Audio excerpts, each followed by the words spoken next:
Welcome to Flat Earth Debate Live. I'm your host Nathan Oakley, and if you are new to this channel, or you've not done so already, then be sure to subscribe, hit the bell notification icon and join button if you'd like to become a Nathan Oakley 1980 channel member and keep up to date with the Flat Earth Debate. If you would like to support the channel, there is a super chat that runs alongside each of these shows while they are live, and there's also a PayPal, Patreon and crypto link in the info box below the video. Most importantly, if you'd like to join the discussion, simply mute the page you are currently watching, then click the link in the info box below this video to join the panel and express your views on the nature of Earth. If you do join, please don't swear. If you do, you'll be ejected, and if you are, please don't try to rejoin the stream using sock accounts. You'll be warmly welcome back on the next stream. Now, we are joined by 10th Man, Chocolate Saiyan, who's joining right in the middle of my intro. Arwin, Brian's Logic, Mitchell from Australia, Neil, Refracted Curvature, and a whole bunch of people in Discord. So welcome one and all. Hello. Evening. Hello. Good Hello. afternoon. Hey, good morning. Good morning, good Welcome. afternoon, Good morning. good evening, wherever you may be. Any evidence of a physical geometric sphere edge horizon, formerly known as the curve of the Earth? That's No. since 2020. What happened in 2020? Black Swan. Black Swan. Oh, dear. Well, if the Earth was curving, you wouldn't be able to measure an elevation angle from its surface.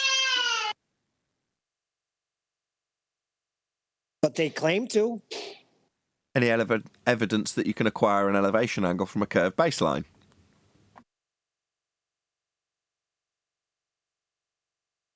Nah, even the ones who think we live on a sphere put it on a horizontal plane first and then do all their little mathematics afterwards.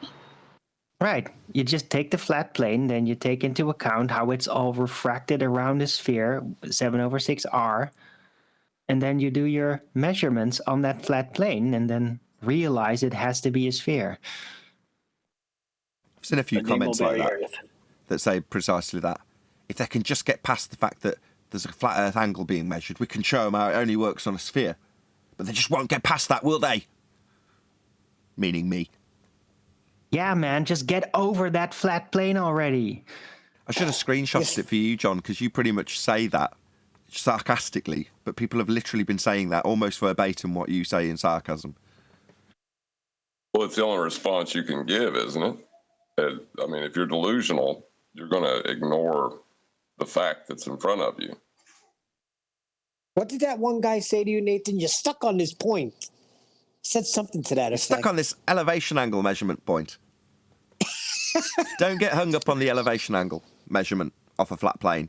Let's just do that and move on to the sphere bit we assume after we've measured the flat plane. Just don't get hung up on it. Don't get up on the fact that we need a flat plane to move forward in the first instance. Don't let that bog you down.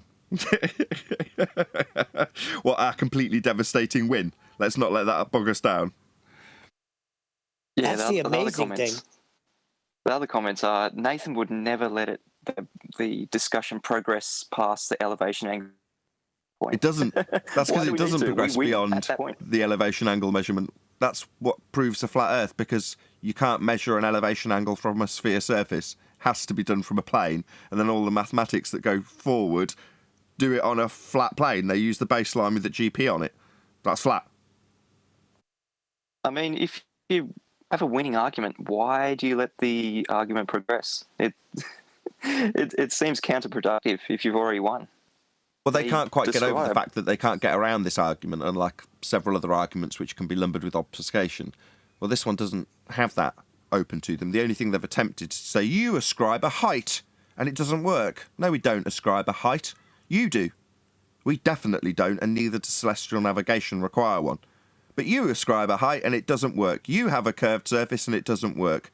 We just talk about the baseline used in celestial navigation. It's not something we're claiming should happen on a flat Earth. It's something that requires a flat Earth to function and is used to this day. Yeah, this is the one that just crushes them. So, no need to go any further. Game over. I think my favorite one is the angle measurement has nothing to do with the curved surface. That's correct. Yeah. Yeah, that's right. Yeah, It doesn't. has everything to do with moving around on the surface and navigating the surface, finding your position on the surface, but nothing to do with the curved surface. That's absolutely correct, because the surface isn't curved, but the surface you're navigating and measuring when you're performing celestial navigation is flat. That's how it functions. Can't not be. Can't get this on screen now if it wasn't.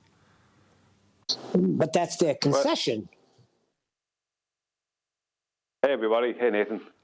Hey, Brian. How are things? Hey, Brian. Very well. My Hey, tweeter came. Happy days. Very good. Very happy to hear that. Very happy. Because I know you're having very bad audio issues when everything is not perfect. Well, anything not being perfect is very bad audio issues for me, Brian. It's terrible, devastating, heartbreaking. But now it's fixed. That's why the show started a little bit late. Or for us, not for the live stream. Well, I'm still very happy to hear it. No, I'm pleased you're pleased. Sounds like you have something, Brian. Well, I really want to know why MC Toon doesn't use his challenge that he tries to hold against us. You know the faulty challenge he has where no one's allowed to use refraction or anything else. Why doesn't he use that to prove his globe and get 3 Bitcoin? Because he needs an elevation angle measurement off a flat plane in the first instance. That's why I've told him 62 times. I am not joking. 62 times I have told Toon directly that he requires an elevation angle measurement to take forward his challenge. Well, he's here in Discord. Maybe let him answer the question. Oh, is he I'd really? love to hear from him. Let's hear it. I'm like the flat Earth. Hey, Toon.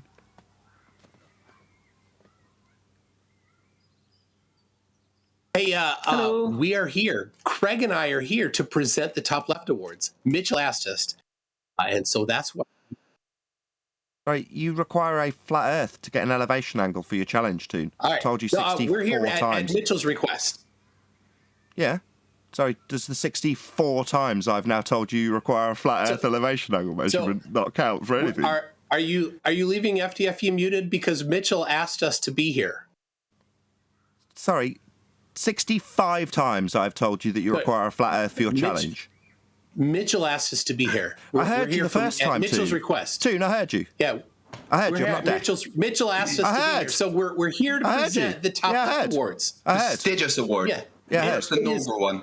It is well earned. Sorry, Absolutely. Are you more Well, interested you in... guys, You're more you interested guys in that than worked so talking about an hard, elevation and angle we just measurement. are here to congratulate you on all of your hard work. We've got more than one in the top 10 here, don't we, Toon? We've got maybe 5 of them. I don't know. Do you Are not want to you discuss? ready to hear Do the you not want to discuss your the top challenge that left, required a flat Earth? contenders? Then You sound like two Are you- babbling fools. You all want to calm Are you down ready and to hear the- actually make a coherent we're here. sentence, clowns. We're here at Mitchell's Excellent. request. I don't see Mitchell here, but maybe one of you can accept his award in absentia. He is here on the but- Google Plus panel, dumbass.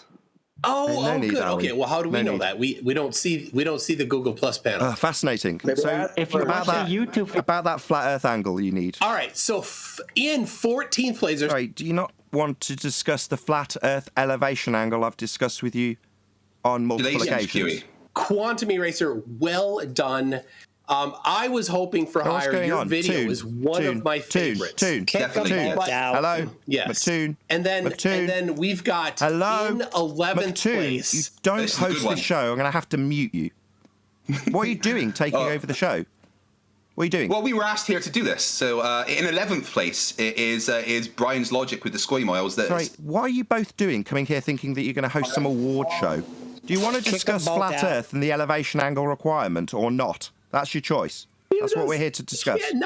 He can't not mute us. He loves your mute button. Oh, he loves it so much. You're precious. Globally. Sorry, 66 times. Toon, who is currently on the panel discussing mute buttons, requires a flat Earth elevation angle measurement for his challenge. I have now told him this 66 times. That's all you've got. That's all you've got is muting. Toon, do you want to get muted? Stupid fucking moron. Do you understand? Sorry, what's going on? You're not running this show. I'm asking you about the flat Earth elevation angle measurement that you needed. Is that all you can do? Try and turn the show into chaos? Why are you talking? Why are you trying to turn the show into chaos by playing sound bites of me on my own show? What's going on, Toon? Is this the best you've got when I point out for the 67th time that you require a flat Earth angle? All you can do is play sound bites? Let him. So I have muted. Nathan, I think you broke them. That's me muting you. Sorry, all Toon's doing is playing sound bites of me. He's not participating. He's not responding to the 68th rendition of the fact he requires an elevation angle measurement from a flat plane for his challenge. Instead, he's just playing sound bites. It's pathetic. I'm going to mute. Just playing sound bites. That's absolutely pathetic. Is that all you got? Playing sound bites, that's all you got? Your fucking microphone. See, let's just kick him out. Yeah, kick them both out. We've got a sextant subject matter expert in Fight the Flat Earth. Right, and he Fight the Flat refuses Earth. to correct us. So in 11th place was Brian's Craig, logic. That was really Craig, impressive. we would like to address the but then if elevation we break angle it to argument. the top 10, right? The Craig. top 10 in 8th place. Craig. Nathan, you'll be glad to hear It's this. just a Craig. box. Well done, Nathan. You were. Craig, do you not want to address the elevation angle argument? They have you muted on their show, Nathan. They're running a separate show. yeah. Oh, I see. So they've It's an literally interesting come in, hypothesis, Nathan. put us on mute on their show and decided that audio chaos is all they're going to bring to this show. Oh, well, they're both server muted and deafened then. So they're not going to answer any questions. They're just going to play their own show while we're on mute and cause audio chaos for this show. Total cowards. Let's just have a summary of what's actually occurred. Toon has had 67 renditions of the fact he requires a flat Earth elevation angle measurement in order to perform his challenge. And instead of addressing that fact that I have laid to him personally here today, verbally, he's playing sound bites and games and running an award show rather than debating. What a pathetic loser. This is what this argument has done to them. That's what I was about to say, Neil. It seems like their mind has broken. Or they just will not. They're following in the footsteps of Sean Hawkins, obviously. I mean, but that's great. That's telling. Sorry, is that supposed to be a great proof, see? Was that Toon annihilating me with his challenge, proving a globe, coming in and doing an award show whilst running a separate show? Is that the best you can do, rather than address the fact you need a flat Earth to do that challenge, Toon?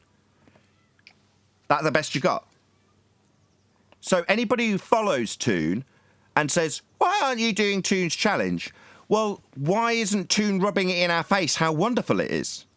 Why is it that he's distracting away talking about award ceremonies rather than rubbing in my face how wonderful his challenge is? Well, I'll tell you why.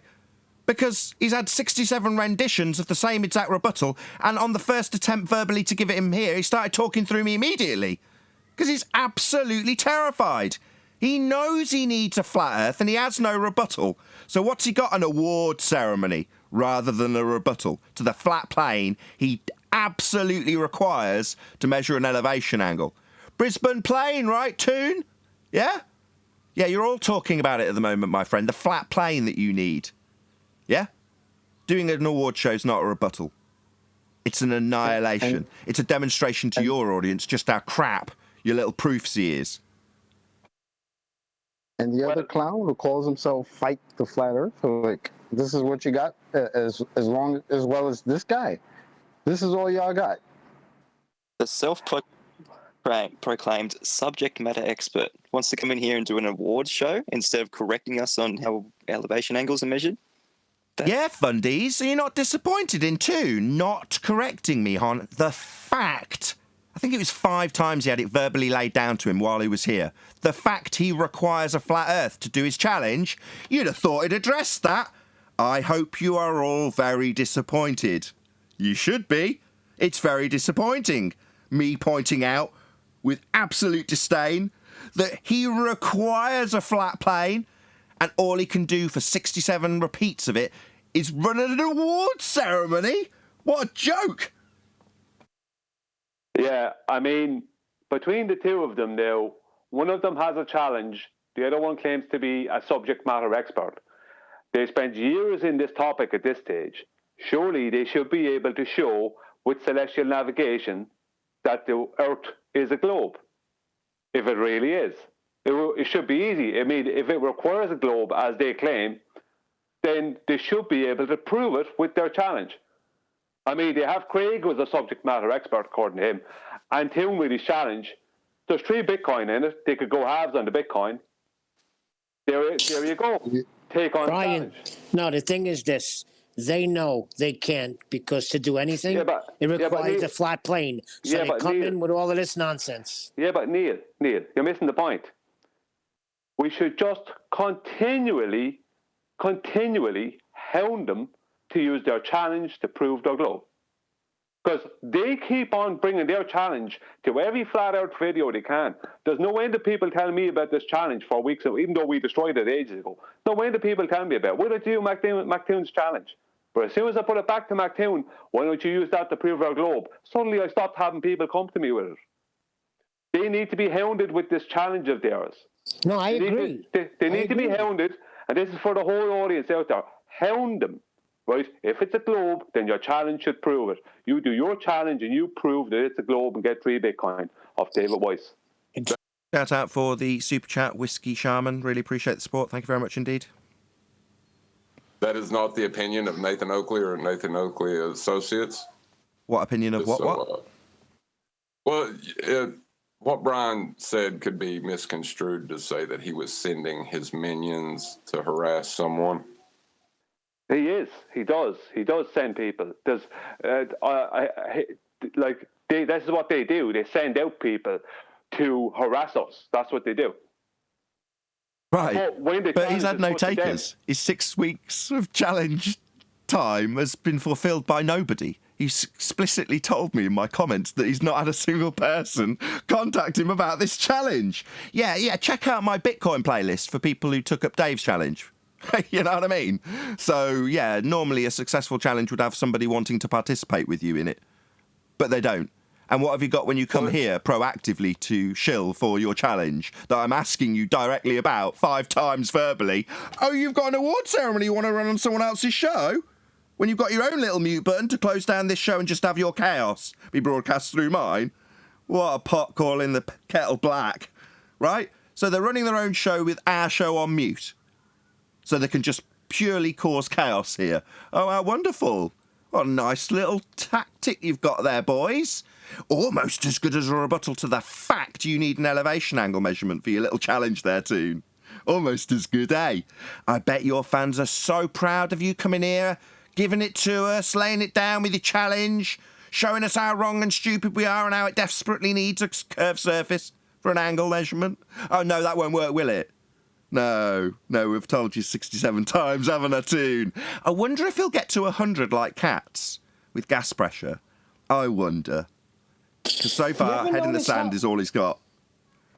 Sorry, you ever notice how we don't do anything like that? We just put out our evidence, our proof, and that's it. They don't have any, so they have to come in and play little children games. Well, there might be people that on the flat earth side that do it, like the people that are listening may go to them and say things just like they're parroting what NASA and tells them to say, so they're parrots for another narrative. We're not trying to create another narrative, Neil. That's the difference. Well, the main difference is they're proactively wanting to interact with us. That's the difference, right? Leaving their little comments with their little challenge, proactively shilling for Toon. Right? Well, I don't know about you guys, but I have no desire to interact with them. I'm not over on their channels watching their videos. I've got no interest in you lads. But you're very interested in me now, aren't you? I bet you're regular viewers. I bet you're all subscribed. Yeah, the interest's coming my way, isn't it, lads? I'm flattered. Yeah, I mean... MC Toon's challenge had a claim of you must use flat earth geometry in it. This, like whatever that is, you're not allowed to use any globe geometry. You have to use flat earth geometry. So why doesn't MC Toon go off with Craig and do their challenge? Now, you're not allowed to use tangent planes unless you really want it. You can if you really want to. And prove your globe. You know, why can't you just tangent? swap and get the Bitcoin? What and tangent prove would your that globe? be? Because Craig came here last time he was here and specifically mentioned a tangent, and I asked him what tangent. Obviously, rumpusing descended on the show from that point forward, didn't it, Craig? What tangent would that be? Would that be the one we debunked in 2020 that they can use if they want to? I mean, I wouldn't be so kind, given that we've debunked it. If they're going to use a tangent plane, it means they're using a flat plane. Was that the day with the emerging force? That was the only time he came on, correct? Yeah, he also begged the question of a tangent, recently debunked when he came on. My point, though, is Brian suggesting that he would allow them to use a plane. That's a flat plane, like the ground that you're actually measuring an angle from and putting the GP on. But he's allowing them to do that with the use of a word tangent. Well, where do they get that tangent from in globe Earth mathematics, Brian? The tangent? Well, yeah, the measurable physical tangent point horizon, formerly known as Earth curve. Yeah, that was a geometric horizon. And we don't have that anymore. So what tangent will they be utilising for this plane? If we don't have a tangent, there's no measurable tangent point. Debunk 2020. It's refracted, you say, so not a straight line then. That's what a tangent is. Yeah, you don't have one of those fundies on the sphere side. So all you're left with is the plane. Yeah, that's our argument though, isn't it? While you fight for a tangent debunked in 2020, plane to get the angle from. That's just a plane, isn't it? So Brian's saying he'll give them the plane? He'll give them the flat Earth? Yeah, he'll give them the plane. Hang on. Let me just give a bit of clarity. They can use a tangent plane if they want, but when they go using a tangent plane, they're admitting that they weren't using the spherical surface of their globe because they can't. So I don't mind them using a tangent plane because that debunks their claims immediately. Exactly. Shout out to Whiskey Shaman again. He says, as a metal fan, I am delighted with the brutality of the elevation angle argument. Yeah, me too. It's simple. It's very basic. It's not that complicated once you wrap your head around it. 100 people watching, more than 100 people watching. Thank you very much to everyone who shared the show. Obviously, that's the only reason we've got over 100 people watching, because some of you shared. If you've just arrived, thank you very much for joining us. Please share the show. Really appreciate you being here. A very warm welcome. Also, shout out to Godzilla37. That was their best showing? ? They should have just been quiet and let us think they're fools instead of opening their mouths and proving it. I absolutely agree, Godzilla37. That would have been very telling to anybody who was hoping in the back of their mind that Toon had got something really good with his challenge. Now, obviously, anybody who's thinking that hasn't been here or stuck their head in the sand the same as Toon has in regards to the constant rebuttals of the same point, which is you need a flat Earth to get an angle. You can't start this process unless you've got a flat Earth beneath your feet, because you won't be getting an angle if you haven't. That's the same exact rebuttal he's had 67 times. But what do you want to do? You know, come in and do an award show, I suppose, rather than smashing us with how wrong we are about that flat Earth angle he needs. Yeah, they ain't going to be doing that because it's a fact. Celestial navigation requires a flat plane. Thank you very much for the super chat, Godzilla37. Right, Virus is in chat claiming the debate is over. For once, he's right. Yeah, you're right. Flat Earth elevation angle measurements prove we're on a flat plane. Well, that's what I was getting ready to say. It's not a debate at this point. Both sides have acknowledged using a flat plane to get their angle measurements, with the Earth being the baseline of that angle. Right, and we can back reference all of the previous times that it's been done without us noticing the fact that the process for the sphere starts with a flat plane. For example, Red's rhetoric, when he's getting distance to the moon by way of an insertion of R after taking a flat Earth elevation angle measurement. So, sticks and shadows? Yeah, that's using a flat Earth for 500 straight miles along a baseline, flat Earth, to get that angle. So all of these previous examples and prior examples where angles were used to claim that there's a sphere beneath your feet, they were measuring a flat plane. And that's what we'll be highlighting going forward, because the argument is absolutely over. Your sphere requires a flat Earth. And it's terrifying to address. We're at the point now that we've got our arguments so concise that it's one sentence. You need a flat Earth horizontal plane to measure an elevation angle. And their best rebuttal bullies to come in and do an award show. It's very telling. No, their best rebuttal is to actually say the same thing and put themselves on a horizontal plane in order to get these elevation angles, and then put themselves under with a dingleberry sphere underneath it, right? So, Right, I've got like John said, there's no debate. Got your Already. parallel light rays up, Brian. There's no rush on it, Nathan. I just wanted to ask everyone a question. Kent already knows about this question. So, with parallel light rays from their sun, their heliocentric sun, and all the rest of it, where is the GP? How can you have a GP if you have parallel light rays?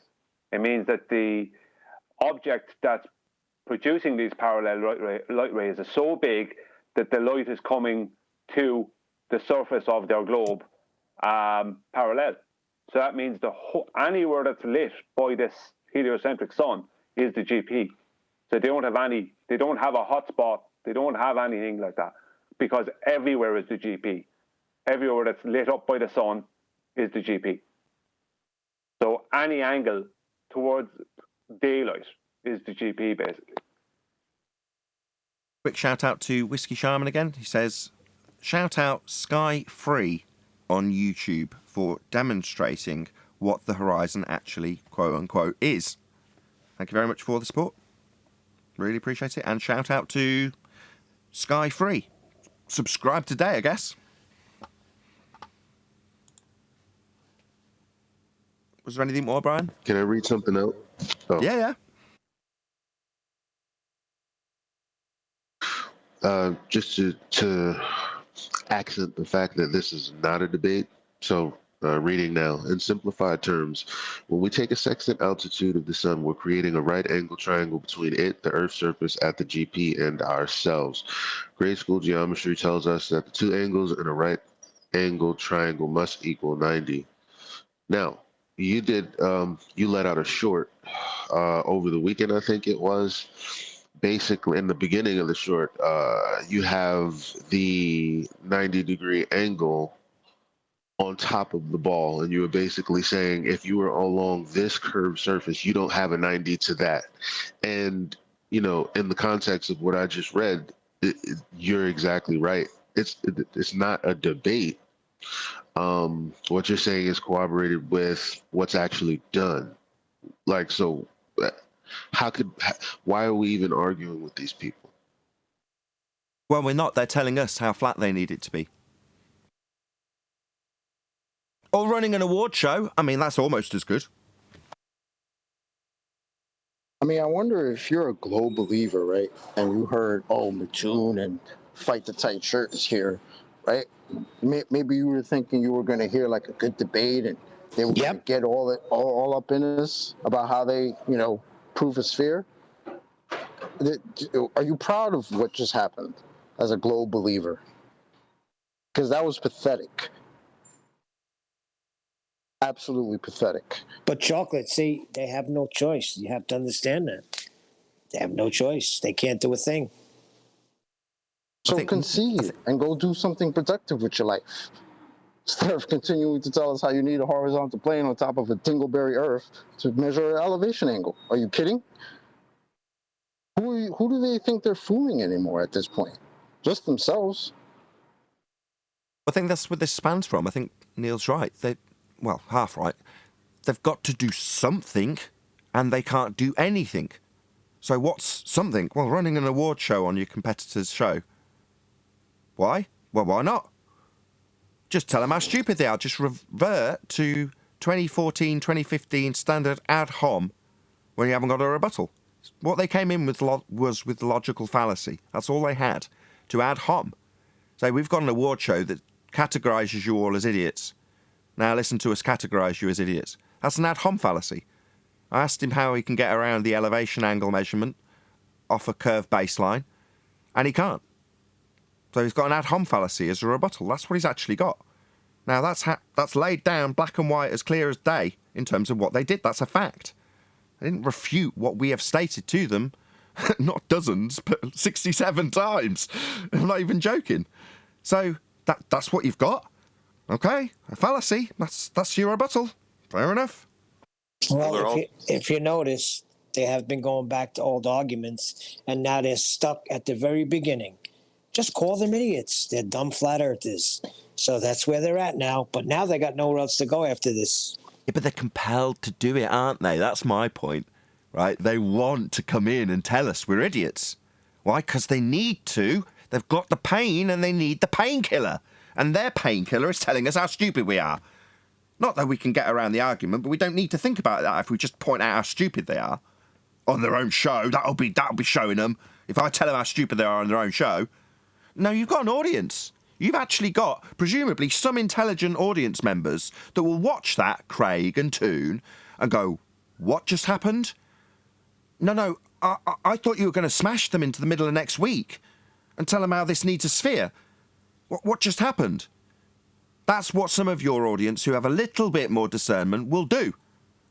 That's what I would do if I was watching you and expecting you to smash me into the middle of next week with your stunning globe rebuttal to the flat Earth elevation angle measurement you require for your challenge.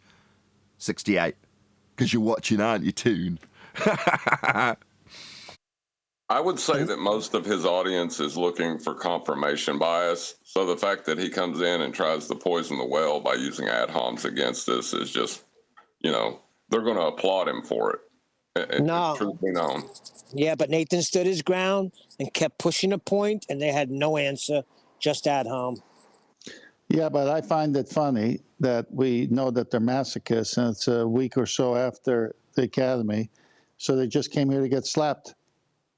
Well, they had I don't think it is. I know that's a pun, but it's not masochism. Far from it. It's sadism. They want to inflict pain upon us by telling us we're stupid. They want to make us endure some sort of mental anguish because they're so high and mighty in telling us how stupid and lowly we are. That's what they need. That will relieve their pain temporarily when they haven't got a rebuttal. So that's their painkiller? Yeah, because they have the maturity of like 11-year-olds. So thinking, oh, we're going to call them stupid, ha ha ha, and make fun of them and give them awards that don't exist. That's going to get them. Just sad. Yeah, but I don't know. I was sad day to be a Glober. I was smiling the whole time. It's like so telling. It's like victory. Go ahead. Keep talking nonsense. You sound like fools. Chocolate. They came here to give us a plain award. Yeah, it was pretty elementary. They should give it to themselves. Yeah, it was, wasn't it? You've got to ask yourself, who are they trying to impress with that, in all sincerity? An ad hom to put us down? I mean, who is that going to impress? People want a rebuttal to the argument that's on the table, the one that's attracted you here. The reason you're on the show is because of your frustration with this argument. You're making challenges about this claim we have made, right? So it's obviously prevalent in the forefront of your mind, shall we say. That is why you are here. And that is what is expected of you by your audience. You come here and you tell us what's what and how it's spherical. Not an award show of how stupid we are, because everyone on the panel's smiling here when you do that. And I post 5 repetitions of the, what was it up until then, 62 renditions of the same exact argument that you'd had, Toon. Yeah, people are expecting you to deal with that as their representative of the sphere in the anti-flat earth realm. That expectation has not been fulfilled.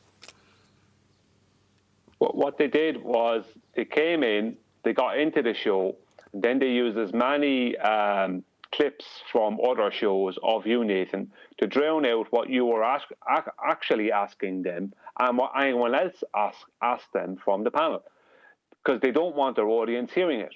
Like, if their audience hears me, let's just say, asking them to prove their globe and get the 3 Bitcoin with their challenge, then their audience members might go, yeah, let's do that.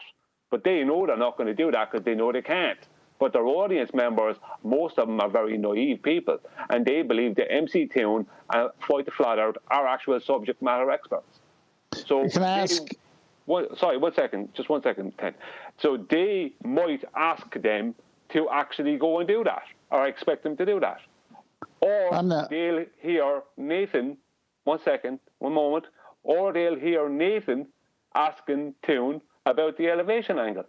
So what they did is they stopped Nathan and anyone else coming from this side to go into the audience. Now, 10 to finish. No, I was going to add to your point. Sorry for interrupting. Mitchell, you able to talk? I'm righty, mate. Well, before you do, shout out to Whiskey Shaman who says Brian is ace. Thank you very much for the super chat. Go ahead, 10th and Mitch. Thank you. Yeah, if Brian's ace, I'm the joker. Mitchell, they said you asked them to come. Did you ask them to come to do an award show? McToon said, why has no one attempted my challenge? And I said, maybe you should come and ask us on Monday. And what happens? Is he seeking validation? Why no one's doing his challenge? So let me get it right, live. Sorry, both him and Craig alluded to the idea that they were here under invitation to run an award show, when in fact what was actually transpiring was he had asked why we aren't proactively contacting him about his total failure of a challenge that nobody's interested in, proactively chasing you up on that challenge he's laid out that you've not expressed any interest to him in. He's contacting you about it, and you've said, why don't you come and present it to us? And within 1 second of me saying you need an elevation angle, he started talking through me. Didn't you, Toon? You heard that question and immediately knew what needed to be done. Talk to him immediately. Yeah, maybe tell us that an award ceremony was the reason you were here under invitation, Craig. Yeah, you were here under invitation to run your awards or answer questions about the elevation angle measurement that you need, the flat plane that you require. For Toon's challenge he keeps barking on about proactively to nobody who cares. What he tried to do at first was get you to have a back and forth about the award show. When that didn't work and you kept asking the question, he just muted everything and ran the award show. You could tell by when you listen back, you'll hear where they're not actually addressing anything that you say, or it's like we're not even in the room with them because we're not. Everybody from this side is on mute. And if he wasn't allowed to address the award ceremony, so he was just going to create chaos so that Nathan had no choice to mute him, and that's what they want. Yeah, they've got this show on mute, so as they talk amongst themselves with this show on mute, obviously we can't interact with them or tell them to be reasonable or have a back and forth discussion. We've basically got just their show over the top of our show with zero control over it. And when I go, right, well, I've got no choice, you're not responding to me, I've given you 5 renditions of the question and you're just ignoring it and telling me how you're going to run an award show, they're not actually listening to that. They purely want to cause chaos. And then when I do have to mute them so I can retain control of my own show, only reasonable, they say, oh, you're muting me. Oh, he loves his mute button. Quick, I've got all these sound bites to distract from the fact he's being asked 67 times about an elevation angle measurement for a flat earth he needs. Yeah, the sound bites would be a much better substitute for all those discerning audience members you have who listened. But I'm sure they didn't get to hear me ask that, right? Maybe if you were watching on his stream, I'm sure my question didn't get through to the audience because he immediately talked through it, didn't he? Immediately, as soon as he heard the question. I even tried to get it back on track and say just stick to the arguments. You gave them enough room to get it all out, and they still just continue to, elementary ad homs and sound bites. Well, the two staunch defenders of the globe had a wonderful opportunity to defend the globe, and they decided they can't defend the globe, so they said, why don't we run an award show? Yeah, we would have. This is messing with my melon. What? I go away for a couple of days, and it all kicks off. When was this award ceremony? It was supposed to be today, Adam. So what's happening, Adam? I've got a feeling that if... I just want to check, because I think it will kick off. If Sleeping Warrior doesn't win an award, he will kick off, I reckon. Even if they're Muppet Awards, he goes for them. So, well, I just want to say, Adam, you were nominated, so rest assured, you're okay. But in the same way, Adam, when something like you and Rufy happens, and you're telling me in behind the scenes, if you will, this back and forth. No, not even behind the scenes. You've talked about it on the show. It to me represents a certain percentage of people in their community who have the same sentiment, that are of the same stress level, that are proactively chasing you down to tell you how wrong you are and how stupid you are.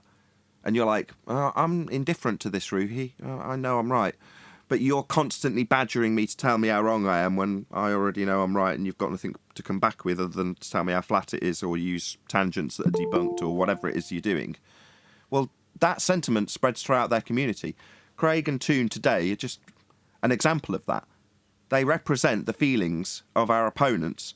They're very keen to tell us how stupid we are at the moment. They need that pain relief, proactively seeking it from us. As I said earlier, we're not out there chasing them down, right? It's them chasing us proactively, sharing their pain with us. That's a great example. I shared that Roofy bit with you where he's 10th man cites Cruising World, right? I got 2 pictures. I got a citation from Cruising World stating right angles, as we all know, and then he sent me another picture that's got Ruif written on it, which is something he's drawn on his computer. The one from Cruising World says wrong, and the one that Rufi's drawn, right. So I said to him, so your argument is with Cruising World then? My argument, and this sums it up, this response. My argument is with 10th, citing an incorrect source. If he understood celestial navigation, he would know that it's incorrect. He clearly doesn't understand navigation. None of you do. And that's all they've got. Just add on, not why you're wrong. Here's why the source is wrong. I will rewrite your source in my own hand and tell you how that is correct. No. As we keep telling you, fundy idiots, this is not our claim.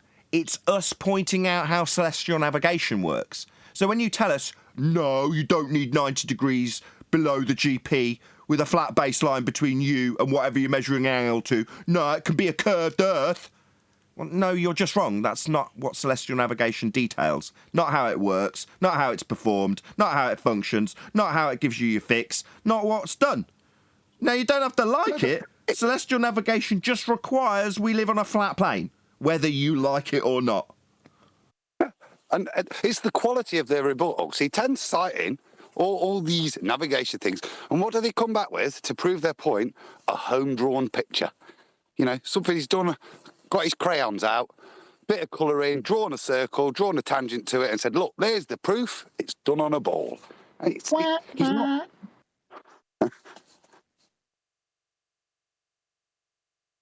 Pathetic. But it's not worthy of a response, is it? If you're trying to have a discussion about celestial navigation and we're pulling at all the navigation or all of the actual things that are used for people to navigate via the stars, and their response is a home-drawn picture that just reaffirms their belief, doesn't demonstrate anything, just, look, I've drawn a picture of a ball Earth, so it must be true because I've put angles on it, so my picture's correct. But it really is the level that they've had to descend to, which is just to stick their fingers in their ears and go, no. There's no real rebuttal. It's just denial of, in this case, how celestial navigation is done, to say that the textbooks are wrong now. Yeah, so that would be at the basis of a concise and coherent argument, Adam, as opposed to, what, coming here and telling us that we're stupid? And putting it in a list? What, you mean like a concise argument about how Earth's flat and how it's required to be in order to measure elevation angles? You know, I put that to Toon only minutes ago. I didn't really get any rebuttal from him, though. Just got him rumpusing us with us on mute so he could hijack the show. Well, he told me how unreasonable it was to put him on mute to control a show that I'm hosting. Yeah, whatever, guys. You host your show on your show. Coming here is not going to be deceiving my audience that you actually had anything to offer in regards to the argument that Adam's concisely laid out. Let me respond to Adam for a minute. The Cruising World is a publication. They have contributing authors and all kinds of people that they have back for more articles if the publication sells well. And if you finish that article, it tells you who it is. And he has written so many articles, and he's a navigation expert. So it's Cruising World going to experts, then they print what the expert says. So they're in trouble because you've got that from all the sources that I've shown, from Harold Jacoby to Cruising World to Yachting Magazine to their own celestial manuals, including the Sextant manuals. So it's not just one incident. You know what that does show me, though? It's all the references that you've provided over this past year, and not one of them is in contradiction with each other. They all support each other. They all cite the same method. They all refer to the use of the right angle for the surface that we're taking the angle from to be the surface we're travelling across. That's all your reference and citation demonstrate that. What they're trying to do is bring to the table a home-drawn picture which disproves it. But this is the real world, and if they're going to disprove celestial navigation, they need to use all of the citations that you've provided to make their point. This is not our point. This is celestial navigation's point they're attacking. As much as they want to call us retards and make that the point, they're trying to say that celestial navigation doesn't work the way in which every bit of citation refers to it, how it works. Their argument isn't with us. They're just trying to convince themselves, I think, realistically, that there is the possibility, if you believe Ruhif's pictures, it could still be a ball. But ignore celestial navigation. Meekin. You know when you said before, Riley likes to take these nonsense awards, right? It's called the top left. It's called the top left award. I took a screenshot of my screen before, right? And you can see that I'm now in the position of top left. So what we can do in this like award ceremony that we've all been told about recently is like, because, oh, it's the wrong color.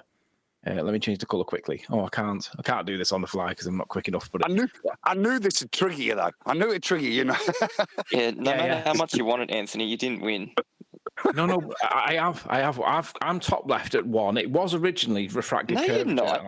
But I was down here in the bottom corner, so I've put me up there and I've moved him down there to make it work. So I'm at top left, right? Nathan's in the middle left, so he's in number 4, isn't he?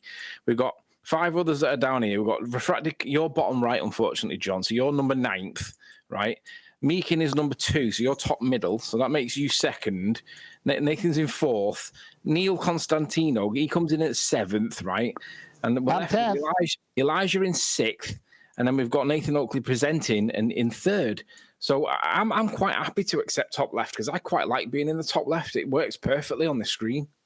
I'm happy to be 10th. I have no idea what the hell you're talking about, nor do I care. Neither do I. Right. Can I ask what a is question? this nonsense? Who cares? I'll tell you what it is, Nate. It's, as I called it, I knew that, like the dumb Person of the Year awards, Tony had to go and win it. Once they started running it, it was necessary for him to win that, and that's why I thought if there's an award out, he's going to want one. It's going to work for it. Okay, that's fascinating. Thank you for filling me in. Meanwhile, Earth is required to be flat in order to perform celestial navigation. Any claim that utilises the process of celestial navigation will require a flat Earth elevation angle measurement in the first instance. So while these awards are fascinating, and Tony wants one, that's lovely, I don't care in the slightest. It's just an ad hominem attack for the argument that we currently have on the table. You're just hold on. I agree with Brian. Why are they not coming and win Bitcoin? They should be coming here and win Bitcoin. Hang on a sec. Nathan's only bitter because he only came top middle, right? Or no, middle left, and that was 4th. If you'd have won it like me, Nathan, you'd have been pleased for it. No, I don't care. What's much better? Much better? Yeah. Thank you, Nathan. Nobody answered my question earlier. With parallel sun rays or light rays from any of their stars in their heliocentric model, where is the GP? How can you have a GP if you've got parallel light rays? Do you understand? Like, do you understand what that means? The GP would be like half the Earth. Yeah, everywhere that's lit up by the sun or a star, like everywhere, would be the GP. Everywhere that's not in darkness. What Brian is, right, is a savage dog that's chained up, ready for anybody who manages to get past the begging the question stage. So, to argue this, Brian must have the possibility of somebody sneaking past a flat Earth angle measurement to do this, right, Brian? Yeah. This is already after taking a flat Earth elevation angle measurement and then juxtaposing that with the centre of a presupposed spherical Earth that violates the very angle you took. So to get to this stage, like I say, Brian's just a rabid dog that's been chained up behind the rest of the dogs' kennels, and he's just waiting for somebody to escape round the back of the building so he can gnaw their legs off. Brian put something in the chat earlier, and respect, kudos to it. I thought it was brilliant. He's took that parallel rays, stuck it into the heliocentric model, and pointed out that you would have different rates of divergence at different times of the year because of the ecliptic path. Brilliant, Brian.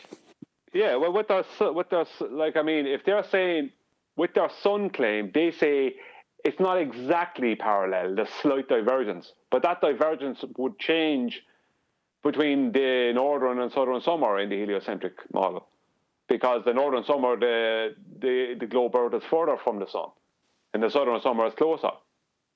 But I mean, the best question is, where is their GP? You can't have a GP on a globe if you have parallel light rays. You can't have a GP.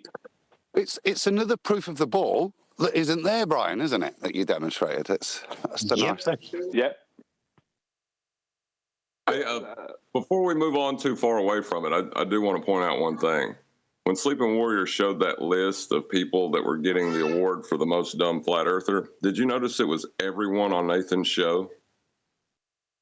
Yeah, that was because I took the screenshot from this hangout that we're in. Yeah, I think you've missed the sarcasm from Anthony. He's just taken their concept and, used it to his jokey effect, I assume. No, my bad. That's why he got the top left award. Yeah. And that's also why you got the bottom right, John. You were in the way. I love it. How lowbrow my panel can be when Sleeping Warrior gets here. Yeah, that's it. Buy into their nonsense. Well done. Can't be any lower brow than the nonsense that was just presented to us. Exactly. I think it's just adapt and apply, isn't it? They sounded like 11-year-old schoolgirls in the schoolyard. Could I just take apart our globe again, just for a moment? Yes, please. I won't take long. Sure, you rabbit dog, you. Yeah.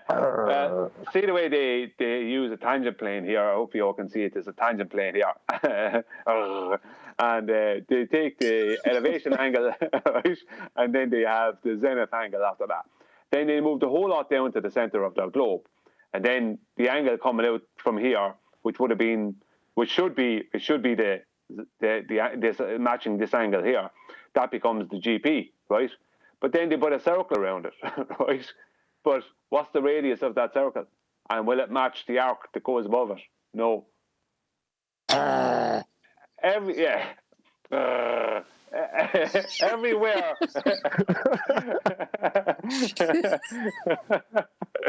Everywhere they turn, I'm there with something that points out that what they're trying to do is absolute nonsense. Love it, Brian. You're killing it, man. Hey, that tangent plane. That tangent plane is that acquirable with something like a black swan image?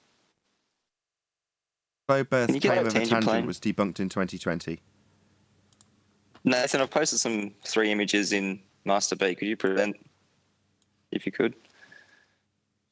First one's a black swan. Your black swan picture makes your tangent plane your surface, which is exactly how celestial navigation's done. Okay, I've got your first image with platform habitat and platform hill house, essentially the original black swan. Go ahead.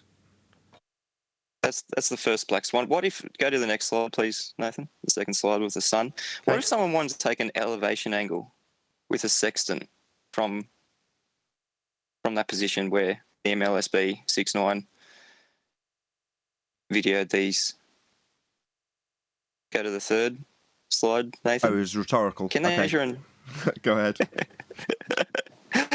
Can they measure an elevation angle to that horizon? Is that the horizon that they... Yeah, well, obviously it's got to be the visible horizon, doesn't it?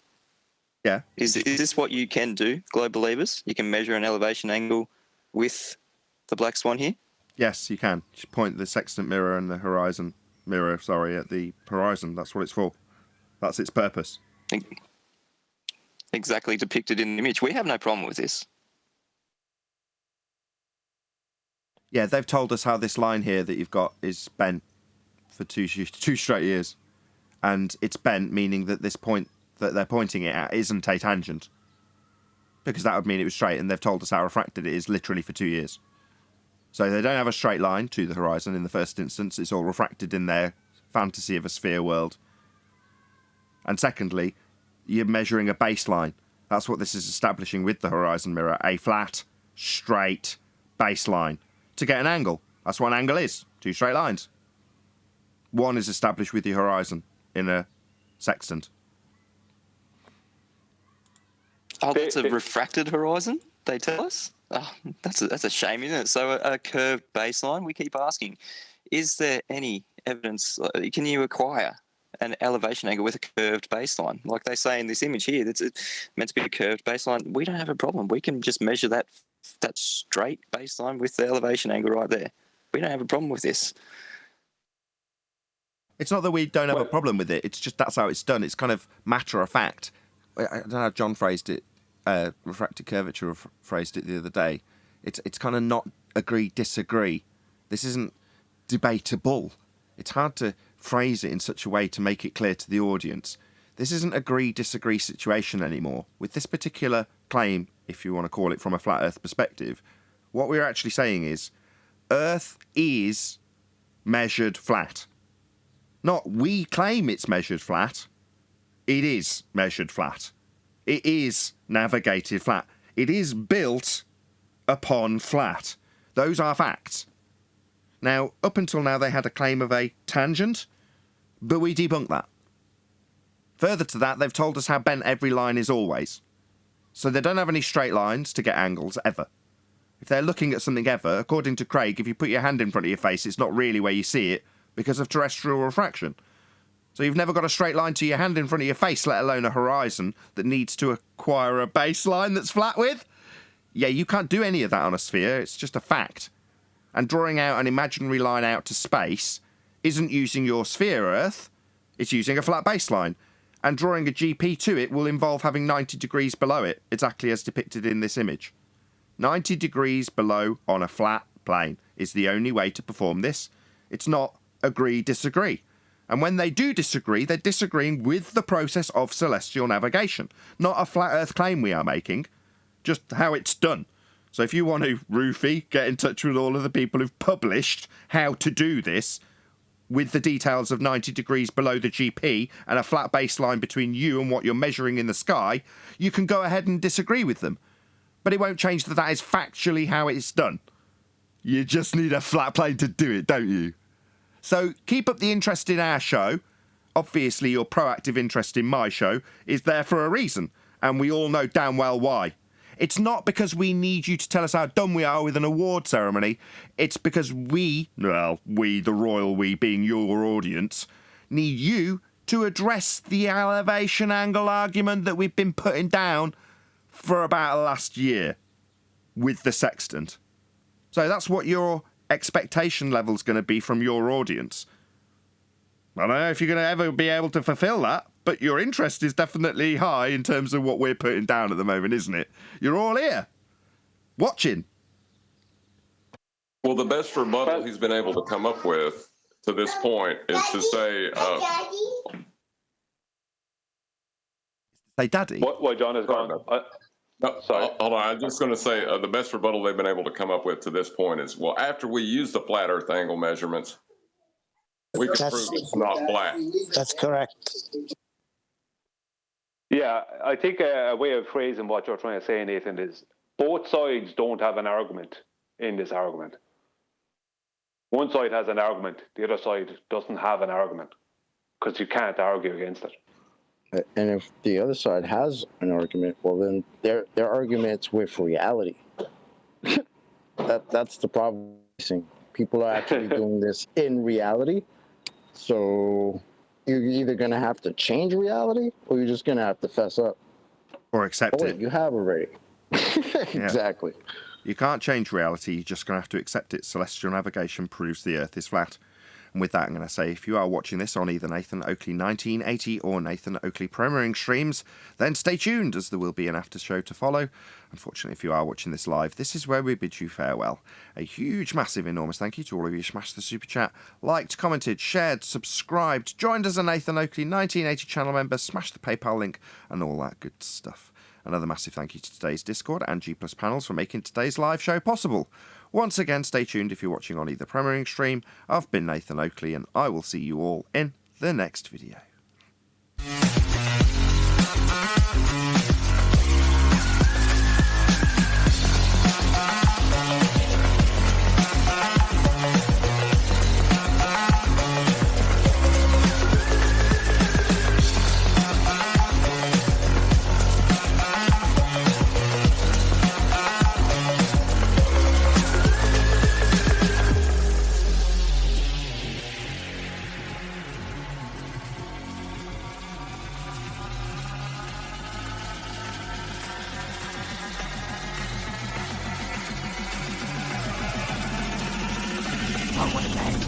What a lovely day!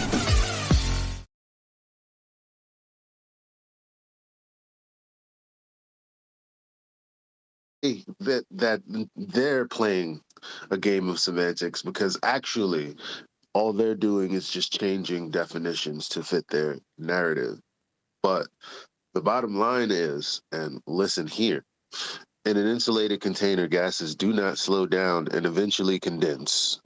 The gas molecules do not interact with each other except for colliding with each other. Gases expand to completely fill a container they would not if they were attracted to each other.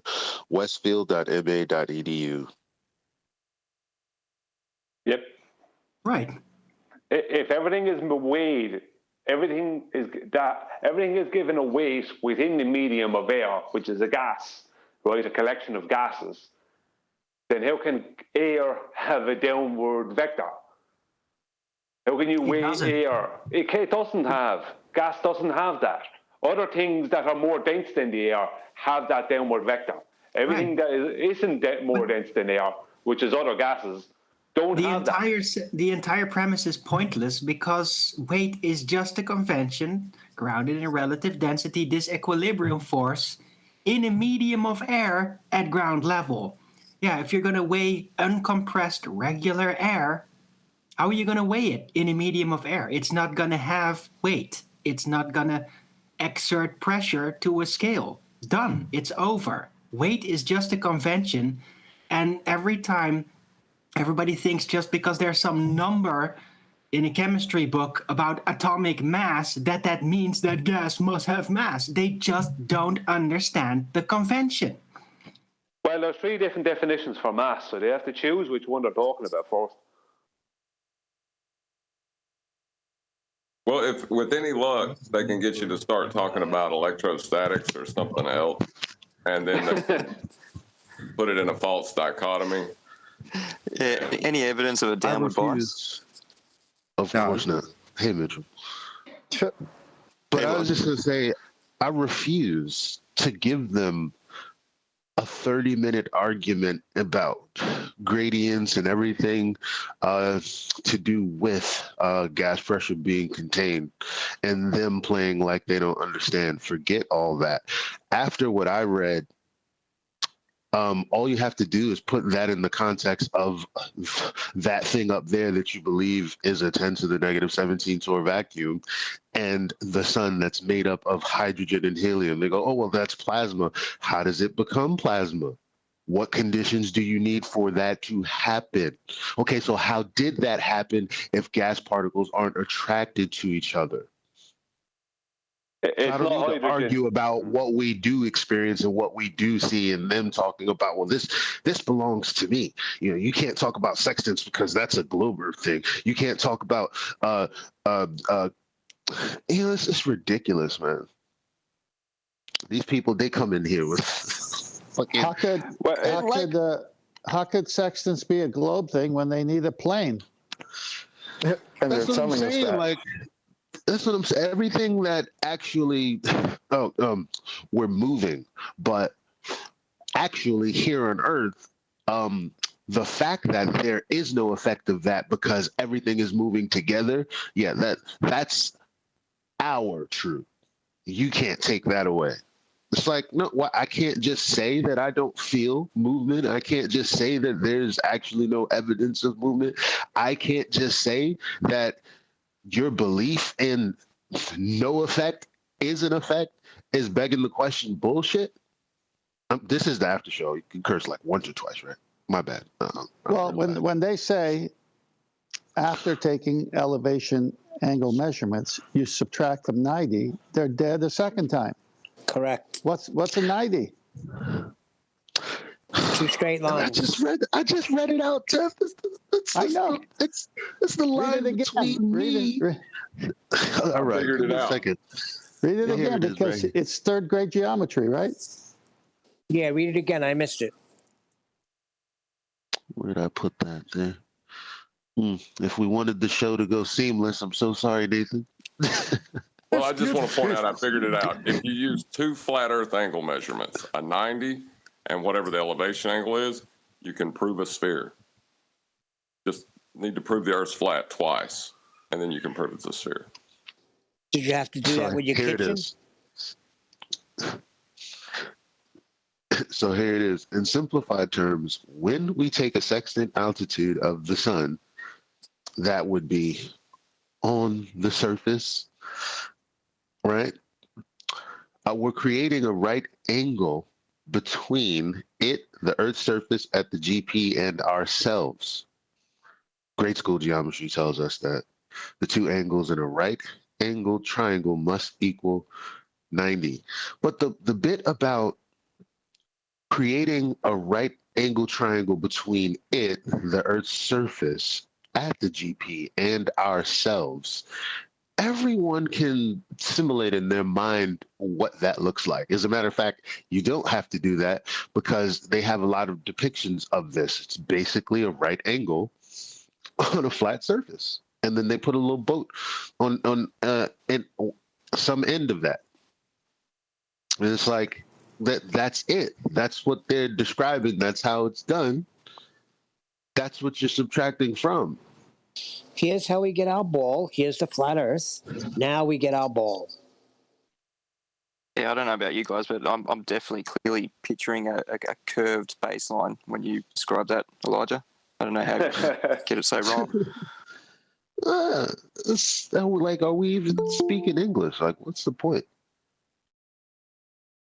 Well, if you ignore that the inverse square law exists, we can also claim that we can have a 2-way speed of light calculation and use that as a measurement.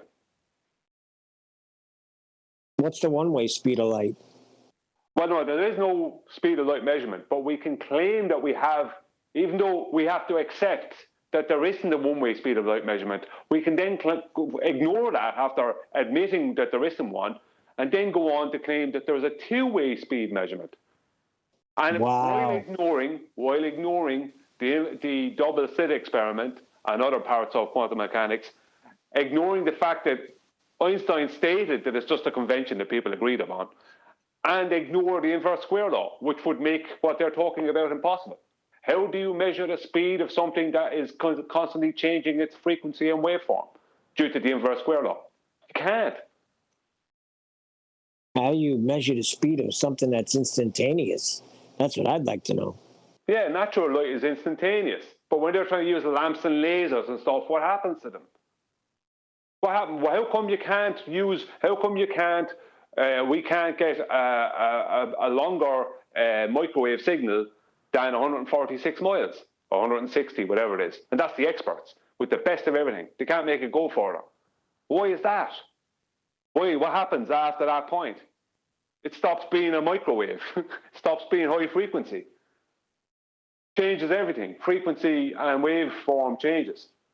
Wavelength changes. So that changes everything. So you can't. There is no such thing as like this 2-way speed of light nonsense. It's total nonsense.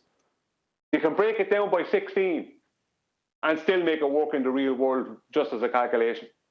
Once you just ignore satellites, not satellites, but distances to the sun and stuff in their model. You can break it down by 16, divide the whole thing by 16, and make it work in the real world. So that shows you how much of a measurement it is. Any ballers in Discord have a response to what was heard this morning? Pathetic. On that, what you're bringing up, Brian, do they have to measure the angle of the return signal whenever they claim their... They have to do a lot of pre-assuming, John, and make a lot of angle measurements. They don't measure anything, though, John. They don't measure anything other than the angle. They're not measuring anything other than that. They're claiming they're measuring a return signal, and there's something showing up on the device they're using but the angle that it's coming in from is proving a flat plane by utilizing the angle. So have they got a response to that? Well, the first step that they ever took in coming up with this two-way speed of light calculation was to pre-assume that Kepler's analemma was correct, and that now the two-way speed of light calculation, that became an average of the distance between the globe Earth and the heliocentric sun over a 12-month period. So all I know is they have an average calculation an average calculation that's based on a globe Earth of a particular size and a sun of a particular size and a load of other things. I'm not talking about the calculation that they're using afterwards, but they're. I know, you're talking about angles. Yeah, like they're taking radar and aiming it at a point in the sky, and then they're getting what they claim is a return signal. How are they measuring that angle for the return to make any claims about it? Well, I don't know how they're doing that.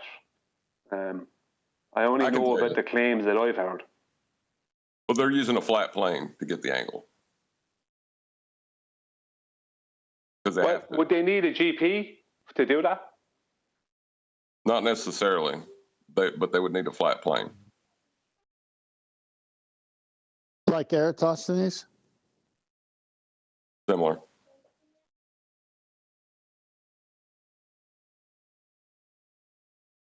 So even if all their other nonsense were true, they would still need to take the measurement on a flat plane.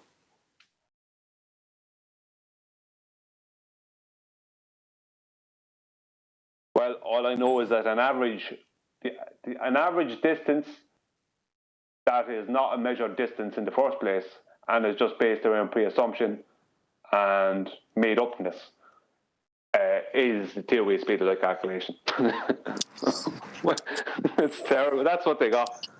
Made-upness, is that one word or I was just going to say that, Tunt. You're too fast. I like made-upness. Go on, whoever that was in Discord. Made-upness, it's hyphenated.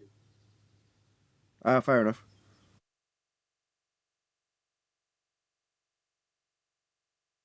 So the globe necessitates, how's my sound, Nathan? Very good. Terrible? You're good, bro. Okay, good. Okay, the globe necessitates parallel sun rays because it can't work. The sextant cannot work with a globe model in mind without parallel sun rays. Let me put it that way. So they must have parallel sun rays for the sextant to work if they believe they live on a globe.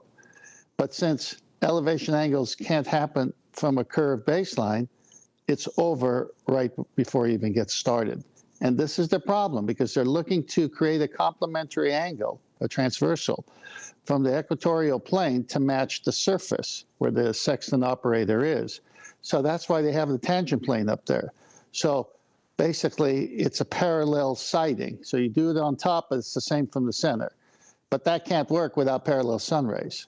And we know that doesn't work anyway because you can't get an elevation angle with a curved baseline. So the whole thing falls apart. Wait. How did they get it from the center, though? They didn't. It's their model. Yep. It's their model. They also don't have a GP with parallel sun rays. Yeah, well, they got like I said, there's 10,000 stab wounds it's going to suffer from the get-go because everything else starts falling apart. You know what it sounds like to me? It sounds like you need a flat plane for everything.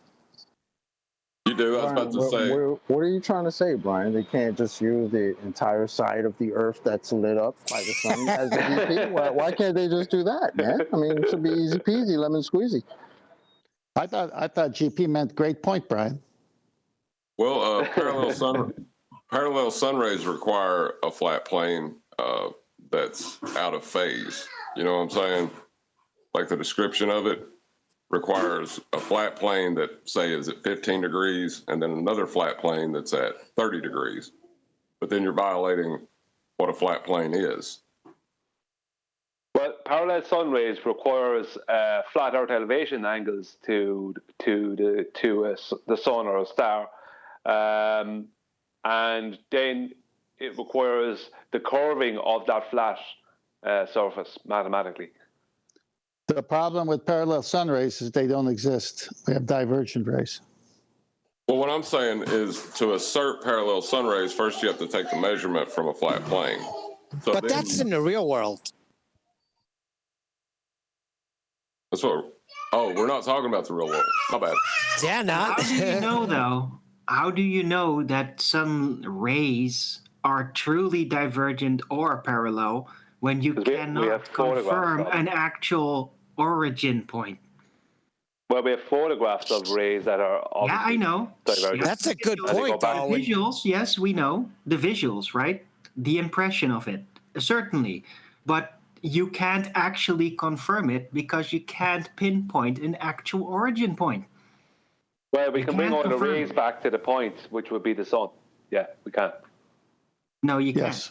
There's no actual location for the sun that you can confirm. The sun has a GP, a hotspot. Yeah, it's got a hotspot, Arwen. Oh, yeah. That's not an actual location, though. Well, it's directly above it. Wait a second. Sure. I'm looking right at the sun right now. You're telling me it's not actually there, Arwen? Here we go again. Correct. No, I can't get behind that. Actually there. We're just what do you mean? Seeing that. What do I mean is that if you go there, right, you don't approach it. How do you know? You can't approach it. Yeah, when did you do that? When did you do that exactly? When did you do that, Arwen? When I do what? Well, you just made a statement. When you go there, it's not there. When's the last time you went there and it wasn't there? Every single video ever made to attempt to film it high up. Right? Even saying, oh, yeah, we're going to go when it's right there. We're supposed to fly into it. Oh, really? Well, it doesn't really happen. Who says that? It's not actually there. Who says they're going to fly into it? So what happened was it with Dogcam? That's what they attempted. They were waiting for the virtual path of the sun to go there and then see if they can fly right into it. Right? That's how we got that amazing shot. Even though it didn't actually fly into it. Now did it? So Doggy Cam was a weather balloon with a mission statement, we're going to fly into the sun, or was it a weather balloon to go as high as it can and just film whatever it saw? The idea was to get as close to the sun as they could, where they but not fly into it. Not fly into it like you put words in the mouth, right? Okay. Yeah, okay. They were just trying to pinpoint it. That's all. They were trying to pinpoint it, and they didn't succeed. Well, they just succeeded had this weird visual phenomena, right? No. I have the picture. Apparent sunspot thing. No, I have the picture. I posted it yesterday. I have the picture. It's up there, and there's a hotspot underneath it. It's there. The hotspot definitely appears to be there. It doesn't prove it's actually a physical thing just as much. And the antecedent and the antecedent for a hotspot. You don't really like it because you're talking right through. No, and the antecedent for a hotspot. And the antecedent for a hotspot is the sun. There is no antecedent for a hotspot. Arwen, I'll kill your claim now. I'll kill your claim. When we have shadows, right? We have shadows that are at different angles, right? So if the sun is directly over something, there'll be no shadow. But if it's to the left or right of it, there will be a shadow. And the further it gets from it, the longer the shadow gets. So how can there be parallel rays, as you're saying this possibility, if we're on a flat plane with those shadows? That's not what I said. You're struggling. Well, that was the argument you made. We were talking about parallel. No, I was arguing that they aren't parallel or divergent because you can't prove it because there's no actual Euclidean origin location from which they come in order to prove that. There is an origin point. We see it. We see it. We see it. Yeah. Okay, yeah, we see it. Yes, that proves an actual location. You're making up stuff again. Yeah, just because you see it doesn't mean you have an actual pinpointable origin point. I'm sorry, 10th. Doesn't work. No, yeah, I'm sorry for you that you can see it at rising up, high noon, and sunset and deny it. I'm sorry for you. Oh, thank you for your sympathy. grounded in your physicality assumption bias, right? That's the same thing that the ballers do with their Aristophanes, except they presuppose a ball earth underneath it. Now you're doing it in your own way. God said he created, hold on, God said he created two great lights. Arwen has said many times the sun is out and it's a beautiful day. Yeah, that's right. Thank you. Yeah. Oh, that proves your statement right, 10th. Oh, you were right all along because I said that. Yeah, right. Yeah, right. You don't even understand my argument. You don't even understand what I'm trying to tell you. Well, it's not a debate. Again, I refuse to let this be a debate. Divergent light is defined by its description, the description being something that we see in nature. It's the only reason to ever to even have a definition for divergent light. It's the only because we can see what it looks like. To say it looks like it, but it's just, it doesn't mean anything is like, well, it means what we know it means. You have a light source and you have light diverging from that point. That's always the case here. No, that's what you assume about it. What divergence actually is a geometric concept where there's an origin point, and then there's divergence from that origin point on, like an angle. That's what divergence really is. It's a geometric concept. Geometry requires actual positions. Sophistry, Arwen. This is no, your not sophistry, meaning of words. No, we have an origin. It's called the sun, and we have divergent rays. Your sophistry right here. You're wrong. Yeah. Just insert your blank statements over and over again. That'll make it sounds like non-physicality assumption bias. That was harsh. That was say that again there, Brian. We couldn't have, what did you just say? We couldn't have shadows if we had parallel light rays. I agree. The only way to have parallel light rays and have shadows is for it to be a globe. So if the light is either, like, if Arwen is saying nothing is happening, dichotomy. I don't know what our actual claim is, Arwen, but I know that shadows are real. Why don't you tell us your claim, Arwen? I've already told you, you aren't listening. You literally glance by it and immediately try to push it right into a false dichotomy. Just when you talk, what physicality assumption bias does to a person. So you're saying when your talking point is crap, we're gonna put it in your face. You got it. Oh yeah. Go we didn't right for the ad hom. Right for the ad hom, Temp. That'll make you win the argument that you don't even understand. So wait, you're saying the sun is there, but it's not there, Arwen? We see it. But it sounds like you're at the straw. But it's not there. No, I'm not being cute. I'm trying to understand. You're saying that it's there, but it's not there. No, you see it's how not that there. sounds? No, we see it. It's not there. Wow, I don't even know how to respond to that. I know. It's very complex. It's very challenging to the mind to understand what it is that I'm saying. Is it just like my hand when I put my hand in front of my face? It's not actually there? Is that where we're going? If your hand is triangulatable, you can actually touch it. You can measure it, yeah? You can't do that with the sun because you can't approach it. It's not actually there. Because I can't get there. But if it's right above me, and I'm looking at it right above me, you're telling me it's somewhere else. What do you think we do? No, I'm not saying it's somewhere else. No, let me respond to what he said. No, you just made a major mistake. My statement. You just made a mistake. We don't need your 10th man input. You made a major mistake. Statement. No, I'm going to kill you. I'm going to kill it. If you made a mistake, Jesus Christ, I'm out of here, guys. I can't talk with this guy on the Thank you, baby's out of here. No, let him go. Let him go. Hold on. Let him go. Hold on. Let him go. Why'd you do that, man? I did it on purpose. Here's why. He says we can't triangulate. What do you think the Sexton does with the sun and the horizon? Triangulate. And the GP. No. No, he said that. No, hell no, that's a straw man. No, you can't triangulate to the sun's position. It's not using the sun. No, that's a straw man. Don't do that. Second of all, he was trying to respond to chocolate. You wanted to butt in then to get your point across. No, he made a mistake. He made a fallacy. So why didn't you interrupt chocolate to stop chocolate from talking to say that then? He was waiting trying for chocolate to finish. I was trying to, let me just say this. When the sun is directly over Earth, it's directly over Earth and is the GP.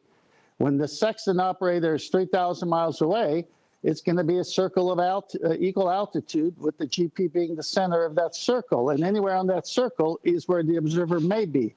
When he takes a second sighting of another star, or later in the day the sun, he can figure out exactly where he is based on 2 crossings. Triangulation can happen when 2 or more are done. The whole point is the sun has to be over something, physically over something, to be the GP. He did say you can't triangulate. I did hear Arwen say that. Yeah, but let me clear this up. Arwen wasn't talking about a ground position, a triangulation of a ground position. He was talking about the triangulation of the sun itself. Oh, okay. Yeah, in the sky. That's what he was talking about. That's all that we need to know. Is a straw man don't do it. Yeah, but the antecedent of a ground position is the sun actually being overhead. You can say that without the straw man. That's all. Listen, Eli is the fallacy hammer. Get him, Eli. Whoever commits a fallacy, drop the hammer. No, I'm not. Eli, let me ask you a question. What I don't like is, like I deal with it all the time, is when people mischaracterize what I'm saying. It's like, Eli, let me ask you a question. We see the sunrise, we see it at high noon, and we see it set. We see shadows cast accordingly, as Brian said. Arwen is here telling us that's not happening. Well, what's the definition of sophistry? Because what's the definition of that? Using complicated language to make it sound like you're winning, but really you're just bullshitting. Basically, but not bullshitting on purpose, I don't think, because every time I've tried to speak about the sun at all, he's gotten triggered. And I'm not even trying to make claims, or maybe I was, I don't know. But it's like, this is a subject where he has a whole, he's built a worldview, some view without wanting it to be challenged, or at least asserting it to be true, because some things are true.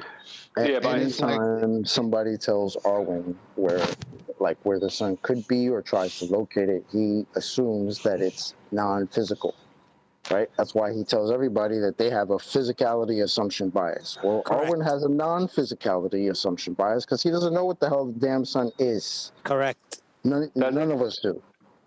That's exactly what I was going to say. What Arwen does is he uses projection.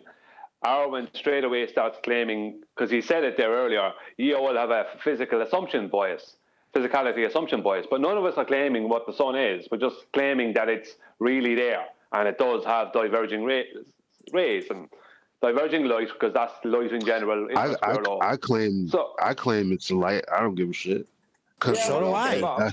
That's what it looks like. Let me finish this. But Arwen, what he has is he secretly has, exactly as Chocolate said, he secretly has a non-physicality assumption bias.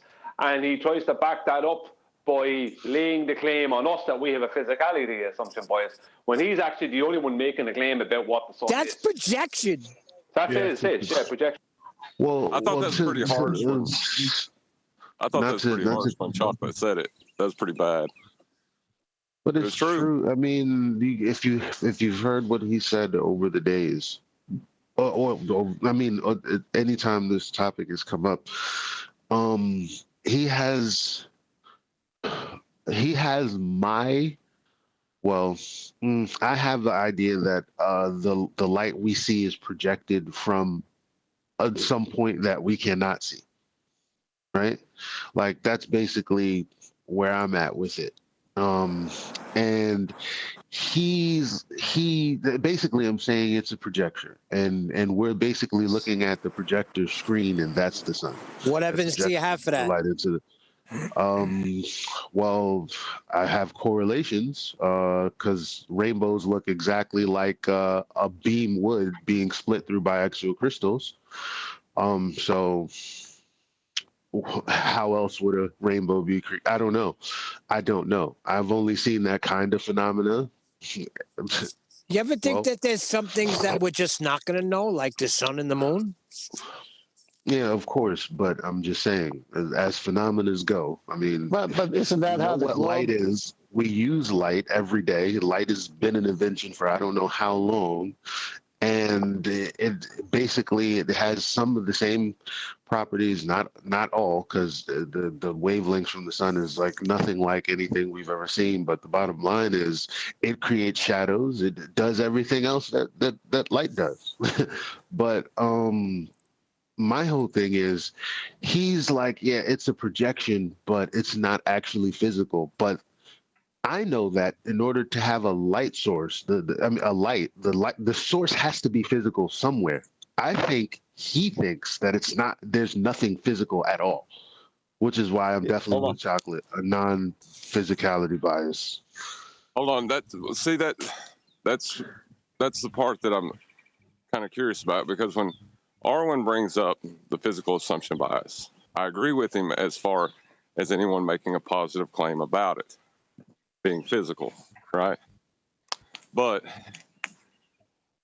when he asserts his model, he has the non-physicality assumption bias, correct, which you could bring the same argument against. So was he making a positive claim, or was he refuting a claim when all this started off? He was doing both. Well, go on, Ted, talk about it. No, I was just going to say, I've never had something non-physical emanate heat. What Arwen was doing was he was creating our claim, a straw man, by saying that we have a physical assumption bias, and simultaneously claiming himself that it's non-physical without actually stating that he's claiming it. So he's handing us the positive claim and taking our positive claim apart, while actually making a positive claim himself that we don't attack him on, because we're trying to deal with the claim we're supposedly making. No one made any claim other than Arwen. He's the only person making claims about what the sun is. Anybody trying to claim where the sun is or trying to locate it is a claim of physicality, which is ridiculous. He also said because nobody's saying it's physical. When I say it's above my head, I'm not saying, oh, it's physical and above my head. I'm just saying it's above my damn head. Well, what's above your head? Yeah, right. Well, it also depends on what you claiming, like what we perceive through our realm, because the sun could be in a different dimension, and only we see physicality through our realm. What's our realm? The physical world. I thought this was the after show. I thought this was the after show. No, this is the after show. This is the after show. Who's that, Don Gio? Yes, it is me. You back and sober today? Oh, yes, hey, Don, I love am you this time. I love you to death, Don. I don't give a shit. I love you to death. He also said, I appreciate that. Love you guys all too, man. Let me get this in. Everybody love Don Gio right now, so I could say something, please. Go ahead, Ted, say it. All right, we all love you, Don Gio. He also said that the purpose of the doggy cam was to ram it into the sun. Where did he get that from? This guy makes up stuff like crazy. Yeah, make it. Well, maybe because that dog cam shows such a clear hot spot right underneath the sun. Maybe he's got a problem with it. That's true. I don't know, because I remember that. I have that picture somewhere in my phone. Wait a minute. Time out. Let's rewind back to Neil when you asked what you asked, and I told you about the rainbow. Well, what about the hot spot? Forget the rainbow. What about the hot spot? That's created by nothing. It's created by something, the sun.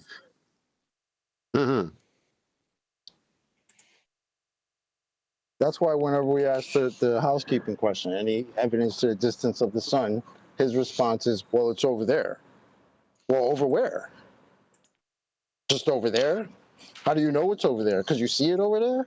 Like, I really don't know where he goes with this. It's a little weird to me, but whatever. Then we should be asking any evidence of what the hell the sun is. That would technically be the right question, to be honest. It's a light in the sky. It's a light. Like, it really just is a light. That's crazy. Like, we've we have lights as an invention. The things in the sky are lights. What else? Like, we would never talk this long about a light bulb. What is light? Light is God. God is light. Well, that's true. God is light. And do you know that in the New Jerusalem, there is no need for the sun? The Lamb is going to be the light. So think about that. We're not going to have a Well, sun. we won't also have ocean or water. Well, I don't know about that, lads. That them kind of claims that have yet to come true. Let's stick to I'm saying in Scripture. So let me put it. Scripture says. No, on that Earth there'll be no need for the sun anymore. On Earth, our bodies require water. When we get our new bodies in heaven, they're different bodies. They don't require water. That's why there's no oceans in the new heaven. What do we require, Ten? In what context? The Lamb. We require the Lamb. Well, look, I mean, in the context of heaven and people dwelling there, that would be on earth. Reading straight from Revelation, and so there would be a massive change, which is exactly what what it looks like, the breaking of the seals and the trumpets, whatever that stuff means. Seems like something massive is happening to the earth. If it's all true, I don't mean if it's all true? The heavenly bodies will be shaken. I'm just trying to be politically correct. Come on, Neil. I'm not trying to start a heated debate here. Oh, that's right. You're a Democrat. I mean, a Devilcrat. Did you see what I wrote in you? That's tough. Well, I'm still trying to figure out what was Arwen's actual claim that he made. Can anybody articulate it? That the sun is not a physical thing. It's not. I'd like to have a go, guys, if I could, on that for Arwen. I think there's a difference between physicality assumption bias, and I don't think he's saying it's not a physical thing because photons are being emitted. So it's the physicality of the apparent position, that the apparent position isn't necessarily the physical position. That's how I would view it, and that's how I've gained from reality that understanding. Its actual position is apparent, and therefore you can't say that that's a physical position. It's not to deny that it doesn't have physicality somewhere, but demonstrably, as we take measurements, that position is apparent. It doesn't have a. Well, the strange part is that photons I'd like to hear him be the carrier wave. They're not. I'd like to hear him respond to. Go ahead.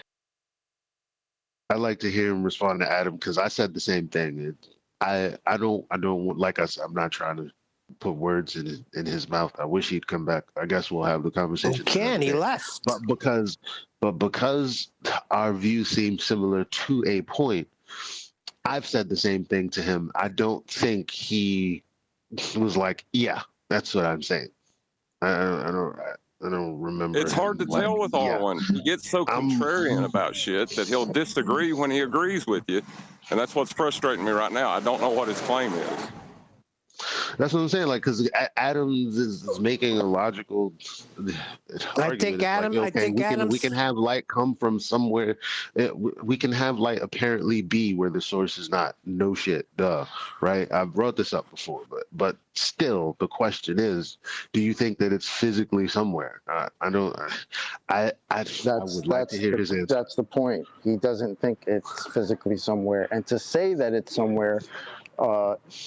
Basically makes you somebody who's assuming it's physicality. Well, okay. Well, let me word it another contradiction. Does he think that it's physically anywhere, possibly physically anywhere? Is actually that's question. Deep. That's real deep. Let's talk about that. It's super deep. Unless you have a better conversation. Discord. Well, is he claiming that Discord? Has anyone asked Discord, or did you get a radio check from Discord? Hey, anyone from Discord, radio check. Yes. Yeah. Don Gio's here. They're there. Yeah, is Arwen claiming that it's in a different realm or perspective or something then? That's what I'm asking. That's but anyway. John, do you have anything better? That would be QE. Are you asking me? That's Yes. Say John, right? There's a couple Johns here. Do I have anything better? For what? To talk about? Whether the sun's fucking there or not? Yeah. Uh-oh. Bathroom cleaner. Give it to us.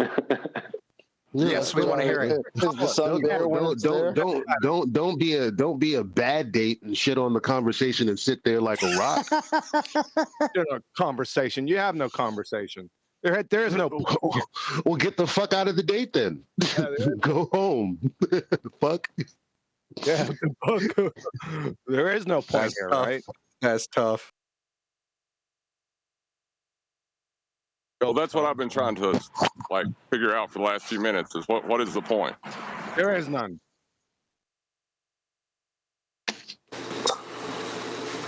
Anybody in Discord? I mean, if you got somebody in Discord that wants to tell us about their magical spinning water ball, that'd be great. Or wanted to talk about I want to hear about all this gravity talk that's going on in Discord chat. I want some of them chat skanks to jump in and defend their G's. Gravity? What's that? What's gravity? Yeah, define gravity. Yeah, Somebody the Newtonian gravity they're what talking. that is. What was I? Come on, Discord. Now's your chance. Yeah, where's Moist Muffin at? He's about to get toasted. Come on. That was a good one.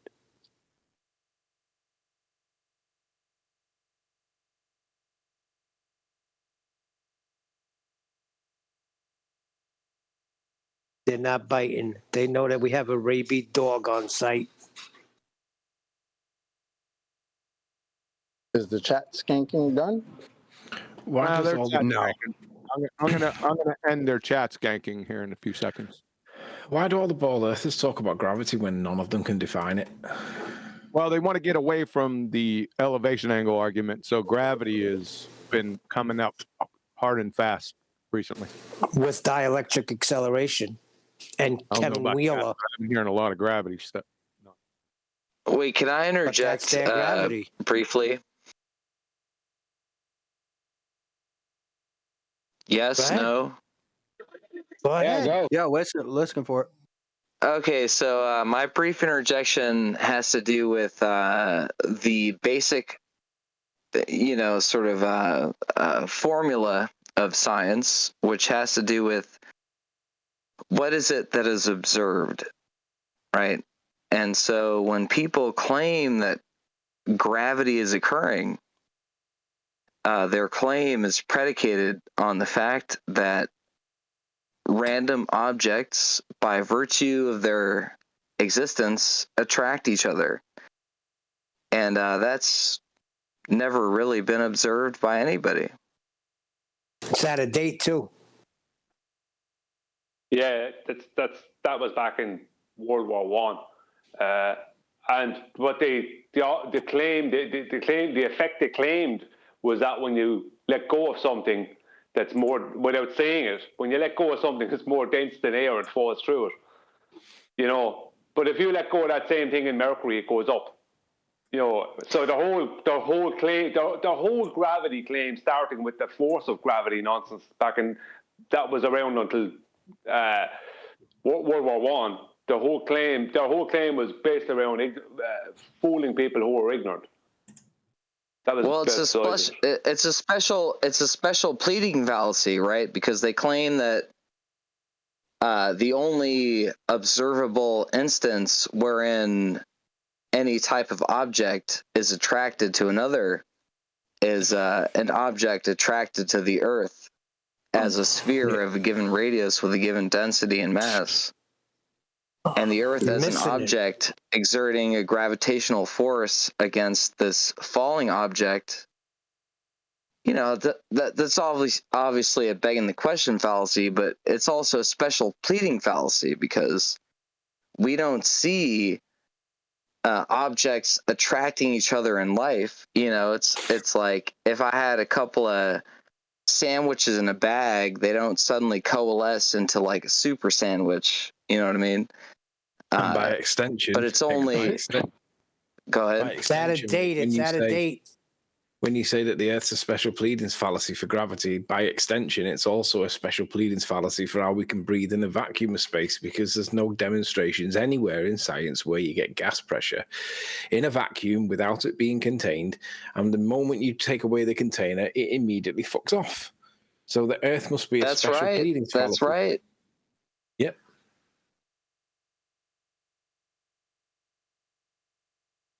But it always comes with that little story, right? Of, oh, I dropped my pencil, therefore gravity exists, right? When you drop the pencil, why? Does it still go down in water? Nope. Oh, what if Newton's apple, the whole tree was in the water? Then and all the apples would came fall off, right? Then all the apples would fall. Well, then he'd be a mermaid.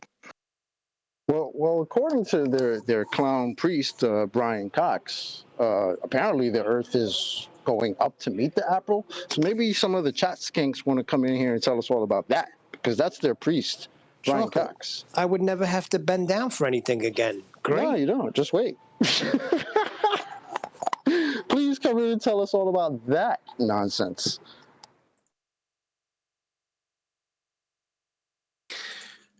Gravity is just a misidentified version of relative density. That's all it is. They can calculate it, but they can't demonstrate it in their model. But we can demonstrate ours. It's easy. You just need a little bit of kitchen equipment, and that's it. Well, gravity is the assertion of a phenomenon that doesn't exist, right? Yeah. Yeah, exactly. That's exactly right. Which gravity are we talking about here? So let's go. Either one. No. Either one. Hold on. We got one of the congregation members in here. The baby, the smartest, the dumbass. You are a gravity supporter. Open your mic. Please, with the cherry on top. Hello. Hello. Hi. Hello. Yep. What's up? Is my mic on? This is what? Can you speak up? Pardon? Can you speak up, please? This is like how low my mic goes. Okay, fair enough. So, gravity, right? You're a big gravity guy. Which gravity are you talking about, please? It doesn't really matter. Oh, yes, it does. Oh, it's defined. Pardon?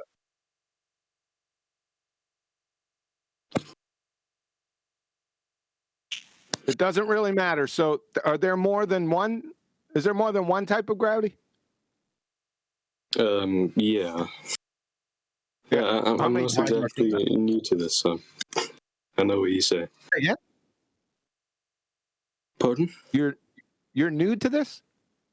No, I'm not. He said Newton. So you said Newton's gravity. Can you define that, please? I don't think I said Newton's gravity. No. Oh, I'm sorry. I misheard you then. So Me too. Which gravity are we talking about? I'm not really here to kind of support gravity. You were definitely supporting it with chat skanking. Not much. Yeah, you are. I read it. I'm not going down this road. Have you got evidence, scientific evidence? Do you even know what science is? How about that? Let's start there. A method of obtaining knowledge or something like that. Yeah. What is natural science? The study of, I don't know, not man-made Study of I don't know. Good job. Something. Right. That's great. You'd fail 5th grade general science, by the way. Puritas, you know. That's cool. You're a baller that would fail 5th grade general science. Do you know that you just demonstrated that? I did not. Yeah, let's go in for the total kill shot. Define a hypothesis and identify its parts, please. I can get you a definition. You don't know it right off the top of your head, Mr. Scientist? I never said I was Mr. Scientist, no. Oh, you came in to chat skanking talking about gravity. Is gravity science? Natural science? It would be. Then you must know what science is then. You see how that happens? You see how I did that? So, right, cool. Sure, yeah. You're not following your moniker. You're debate the smartest dumbass, right? Right, sure. Yeah, you are, How aren't would you you? define mass? How would I define mass? I don't know. I never claimed it. Well, you know what it's not, don't you? I never claimed it. Well, we know what gravity's not. Define mass, son. Now we're in double negatives because we know what gravity's not, and you know what mass is not. So what about we talk about the things that you do know what they are? How does that sound? Well, mass is quantitative scalar of inertia. It's and QE sent me to what do you call it? Timeout. It's a quantitative scalar of inertia. What the fuck is that? Show us inertia. An amount of inertia. It's an amount of inertia. Hold on, Show us gang. inertia. Who's interrupting? Sorry, can I just briefly interject, please? May I please briefly interject? No! QE, please permit me. You had this guy over the rails. You had this guy over the rails on the hypothesis question. Let him answer that question. Yeah, you're right. What question? God, we'll get into math right after that. So, what's a hypothesis? I'm just going to do the same thing and look it up. It's not going to change from Google. Google's not a source. Don't be too sure. Google doesn't give accurate citations for a lot of this science because Google will tell you things like time is an independent variable.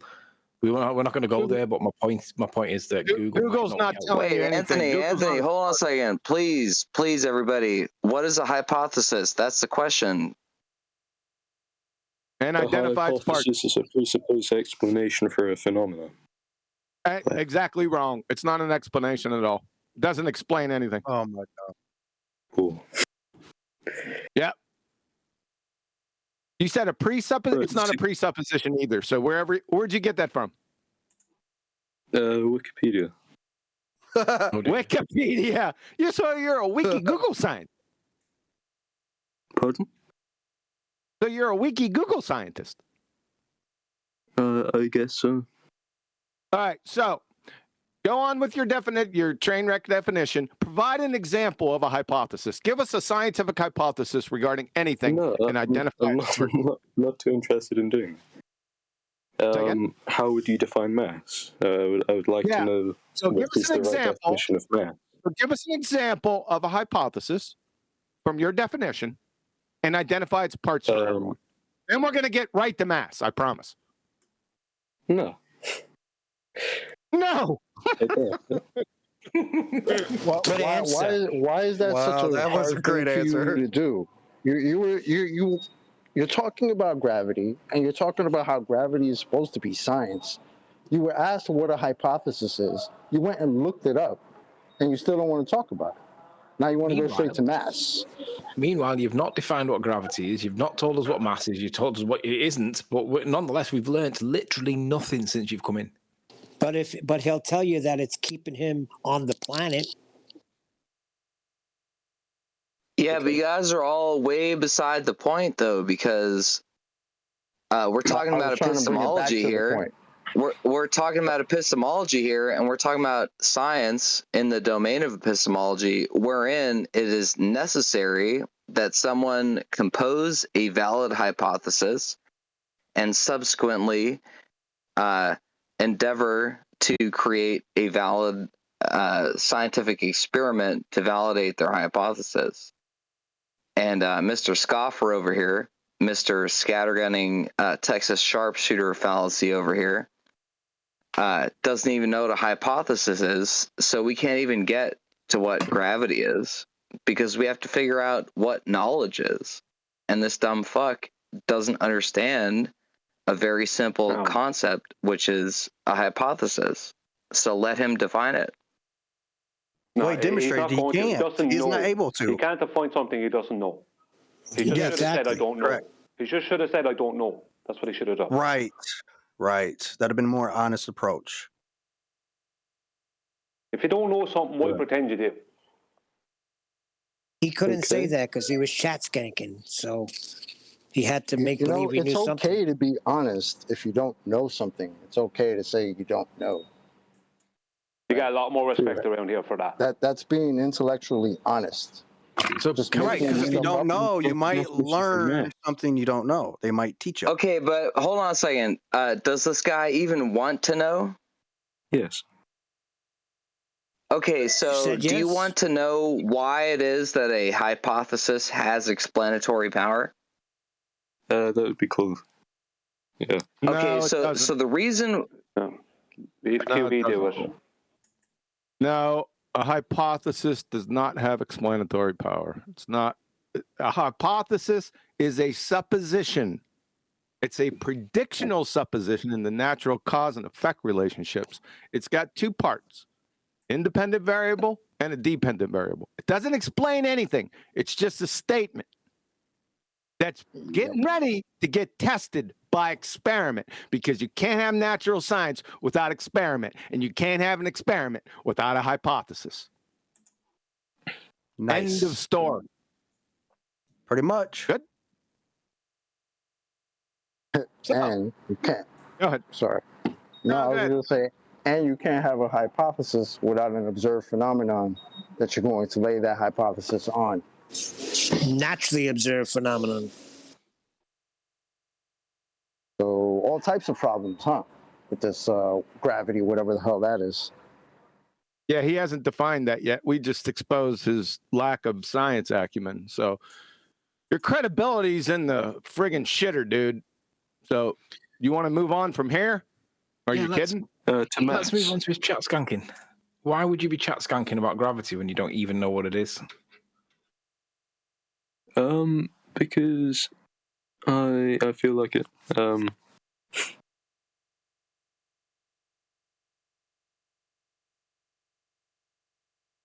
It's all right. Just be honest.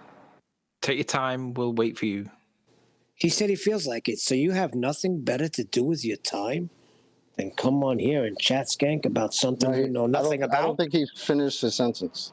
I don't think he said that. No, I think he said something else. Finished my sentence. He did finish his sentence. Told you. So can you tell us why would you be chat skanking about gravity when you don't even know what the definition is? Your answer was, I don't know. Do you think that's a wise move when we're all talking about the topic and we all know the topic pretty well? May I be permitted to interject one more time? He doesn't know anything. That's what he means. He said, I don't know, because he doesn't know shit. Shame, man. Why don't you just go ahead? Grab the mic. Okay, so hold on a second. So everybody, this guy believes that he has a fully comprehensive cosmology, which explains to him why things fall. And he doesn't understand why we, as the Flat Earth community, desire proof that the thing that he believes causes things to fall actually causes things to fall. Is everybody with me? No, but we don't desire proof. We already know what causes. Exactly. We don't desire proof for that's part we of know, the truth. Things we don't already fall. know what causes the effects that was hijacked for the claim of a force of gravity. A force of gravity. Wait, Brian, hold on a second. Brian's logic, is that true? You know what causes things to fall?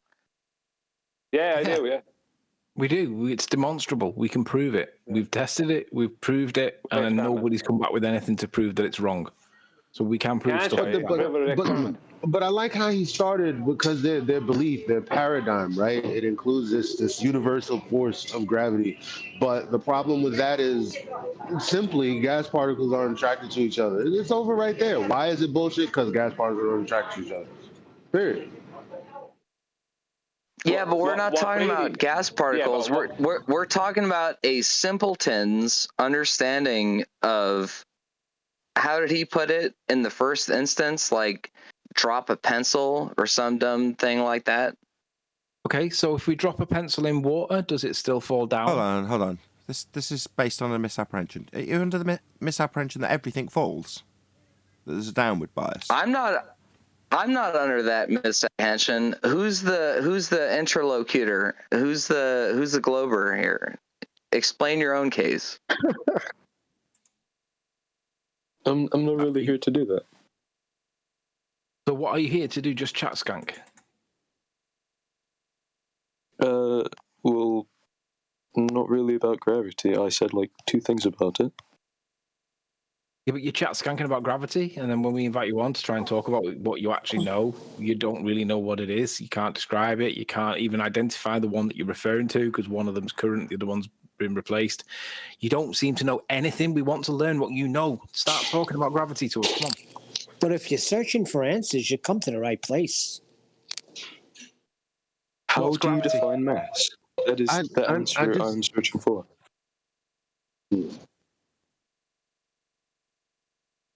What is gravity, please? Tell us what gravity is. Well, what's going on, Anthony, is he wants to talk about mass. He doesn't want to talk about gravity. Right? Yeah, he wants mass. Hang on a second. Why does he want to talk about mass? Hang on, I'm not finished talking.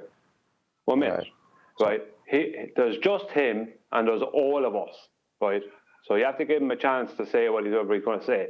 If the only thing he wants to talk about is mass, there's really, if we want to talk to him, there's really nothing else we can do. We can't force him to talk about something he doesn't want to talk about. Well, yeah, we can. That case, but we had silence. Everybody shut the fuck up. Everybody shut the fuck up. Please. Everybody shut the fuck up. Glober, what do you have to say? What do you have to say, man? Hang on. Don't talk to us like that. Yeah. You're lucky for some reason my mod powers are gone. But anyway. But we have given him numerous chances to describe things and gave him the floor. So my thing is, if he wants to talk about mass, then what I said is directly pertinent because within his paradigm, and this is important to educate people on, because when we're talking about why things fall down, that's their framing of the conversation, when actually, no, you have a paradigm where mass attracts mass. That's the subject. That's the focus. Okay. You also say that gas particles also have mass. Okay. So are they attracted to each other? No, they are not. End of discussion. Well, there's 3 definitions for mass. So if you want to talk about then there's that. Right. Yeah. There's that too. Could you give us the 3 definitions? And give us the reasons why these 3 definitions exist. Or me? You want me to give you 3 definitions? Yes. No. Yeah, I would say that there's only one definition that. Oh, guys, hold on. Can we clarify what you're asking him for? He doesn't understand. Yeah, because Nathan, this man wants to talk about mass. So I've asked him for the 3 definitions for mass because there's 3 definitions. And I also with that, I want to know why they're defined that way, the way they are. The reasons for it, the reasons for those definitions. There's 3 different definitions for mass. May I interject one more time? Sure. No, we want him to talk. We want to hear what he has to say because it's only him. If we I'm interjecting on his behalf. So he has not made any claim about what mass is. He has not made any claim about what gravity is or what it does. What he has tried to do in the brief time, in the brief time that he has spoken amidst the brouhaha of all of us talking, is that he has observed things falling. And that's the level he's at right now. And so what we should be doing is asking him about things falling, or whether they always do, or if they sometimes don't. But we did go through that. Anthony went pretty through much. Like All the Nathan time. asked before, is he under the impression that everything falls? Ask him.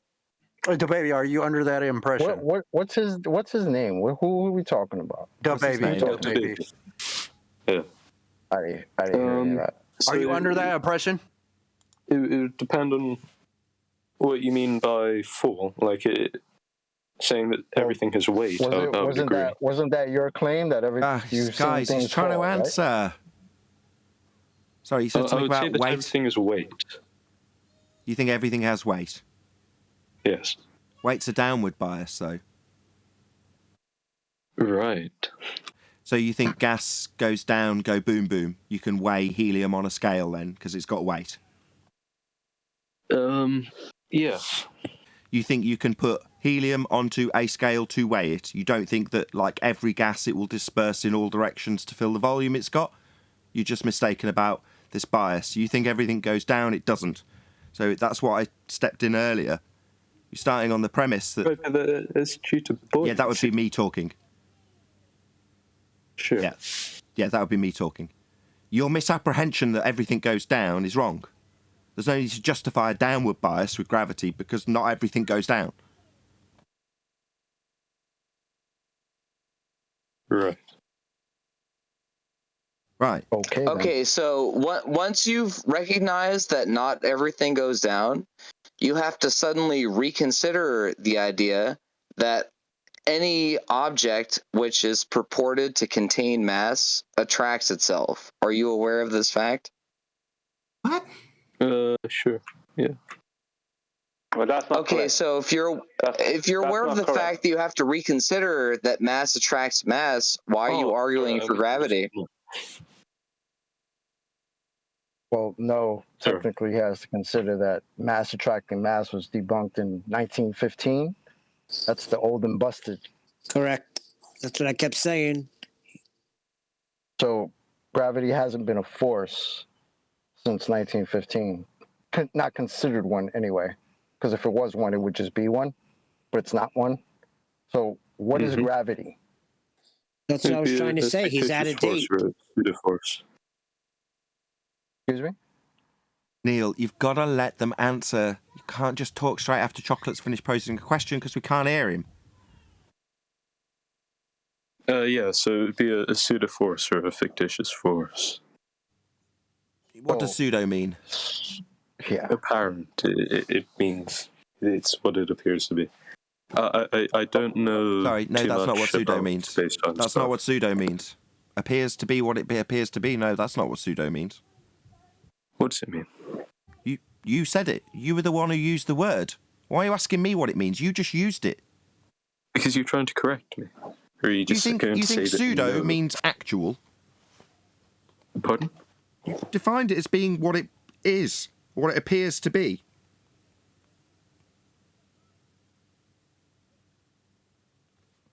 Not genuine, spurious, sham. That's what pseudo means. Not appears to be what it appears to be. So, you asked me to define it, I've just defined it for you. Your misapprehensions about what pseudo means. So it appears to be a force? No. It's a sham force. That's what pseudo means. Didn't you know that? Sham force, not a force. Sure. Right. Yeah, but, I think we're getting a bit ahead of ourselves here. This man said it's a pseudo force. What's a pseudo force? Yeah. What is it? I'm not exactly too good with my knowledge of space-time, which is why I went really with the definition of gravity. Hold on a second. He's saying, hold on, whoever. Mr. Interlocutor, you are perfectly correct in asserting that you are totally ignorant of the situation. Hello? Can you not hear me? Hello? Dude, the guy who's the baller. Oh, me, yeah. Yes, you. So, your claim of gravity, Right. You appreciate that you don't have the understanding enough to defend your own claim, right?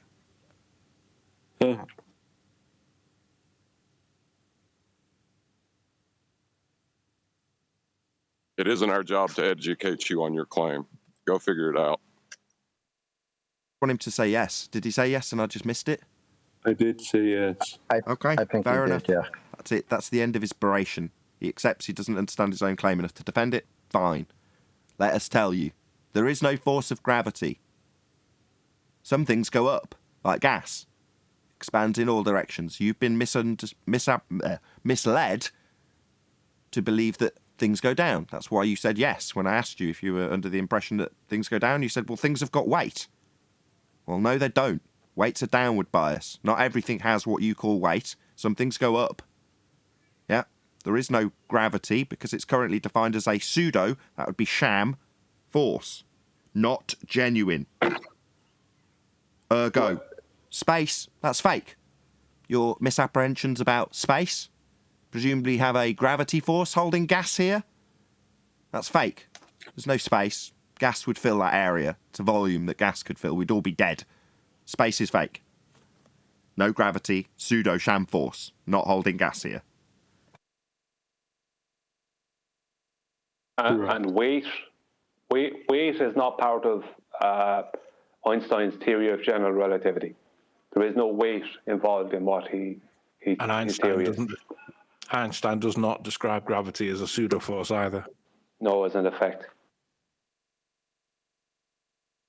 So anyone who's telling you, this is for the man who's the baller, anyone who's telling you that weight is given to objects via gravity, they're out of date. That went out the window in 1915. There is no weight in Einstein's relativity. They got you with the trick.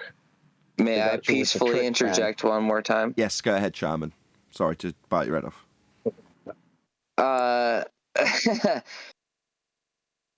Even if we're going to operate within the Newtonian framework of gravity, it's literally never been observed that mass attracts mass except within the domain of the special pleading fallacy of objects falling to the presupposed spherical Earth. In other words, objects don't attract each other on the horizontal. They don't attract each other on the z-axis. It's only like when I drop an apple, it hits the Earth. It's preposterous, man. Neil, you got to mute. The z-axis. Be careful. Would be the z-axis. Be careful with your z-axis. Neil, mute. Be careful with the z-axis claim because then they'll pull you into Cavendish, which is an experiment. Yup, that's what I was gonna say. I was gonna bring that up because that's in the horizontal. But that's because people are talking about a force of gravity. What year is it again, Brian? Yeah, there is no such thing. The current claim is that gravity is in effect caused due to the uneven distribution of mass curving space and time. That's the current claim. It's a mathematical claim. There is no force of gravity. Weight has nothing to do with gravity. There is no mass attracting mass. Einstein's field equations only account for one mass. They don't account for two. None of that stuff. So you don't have to even think about Cavendish or any of this other nonsense because that has nothing to do with gravity since 1915. Any gravity claim that anybody who's really claiming gravity has to talk about Einstein's relativity and cannot bring mass attracting mass or weight or Cavendish or any of that into it. They should be arguing for what's his name? Anthony, who done the sun observation during the solar eclipse. Eddington in 1919 and Eddington, yeah, 1919. And LIGO 2016, they go hand in hand. That's right. Yeah, but as far as like Jesus, as far as like what we're trying to accomplish, we need to make sure that people understand that the things that they claim to be experiencing are not the things that they're experiencing. In other words, everybody thinks like, oh shit, I dropped my donut, ergo gravity. And they never suppose I went to the Dwayne Reed store and there were a bunch of balloons hitting the ceiling, ergo not gravity. Like, that's the main thing, you know? See, that's what I was going to say is that they get you with the trick. They tell you, oh, look, things fall down. Therefore, this thing we call gravity exists. Meanwhile, you have to ignore all the things that don't do that. Like you say, helium balloons hitting the ceiling in a store. Well, that's definitely not showing you gravity or any vector downwards, right? But you have to ignore that and talk about the things that do fall down. That's the trick. That's how they get you. Yeah, but all this is past the point. They don't mean to be rude, but all this is past the point. When someone's making a claim like that, they're claiming natural science, then just do exactly what Curie does. Ask them for the hypothesis, ask them for the naturally observed phenomena, ask them to produce the hypothesis test, which is the science experiment, the natural science experiment that proved but that's Brian, that's exactly what's happening right now. We're asking for the observed phenomenon. Yeah, but it's like you don't need to worry about loopholes or potholes or things you can fall into or problem arguments. You don't need to do all that. Just ask them to produce the hypothesis test that proved from Einstein or Newton. Make sure you say Newton or Einstein. Don't go anywhere else because there is no one else that gravity is attached to directly. No, but you don't have to worry about Newton or Einstein because all you have to worry about is the observed phenomenon. And if the observed phenomenon is stuff falling, but that's well and good. But that doesn't prove that there's any intrinsic attraction between objects. Yeah, but you didn't listen to what I said. I said, right, ask them for the hypothesis test put forward by either Newton or Einstein. That's the end of that. He didn't know what science was. He had to look up hypothesis. So I think we had to kind of go in a different direction because we would just hit a dead end there. If you don't know what a hypothesis is, how are you going to claim science? Well, then he shouldn't be in there chat skanking then. Smack him in the ass and send him home. Yeah, well, specifically him, but I think... Maybe he's new to this. I don't know.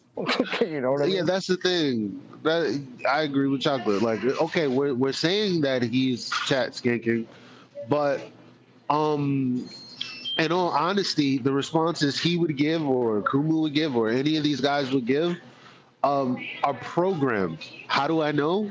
Because some of the people in my life say the same things, and they've never had this conversation other than with me. Because they've all been programmed to think the same. These things, oh, why can't you fall off? All of the things that they say originate from someone who said it that was popular. It's not that they actually thought about it. It's not that they actually sat down and thought, okay, what's the argument? What's being said here? So for most people, they're just given pre-programmed responses, and it's like, how do we deal with that person most effectively? And with that, I'm going to say another huge, massive, enormous thank you to both Discord and G+ panels for making today's after show possible. And of course, a massive thank you to all of you in either Nathan Oakley 1980 or Nathan Oakley programming streams for hopefully smashing the super chat, liking, commenting, sharing, subscribing, hitting the PayPal link, and all that good stuff. I've been Nathan Oakley, and I will see you all in the next video.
lovely day.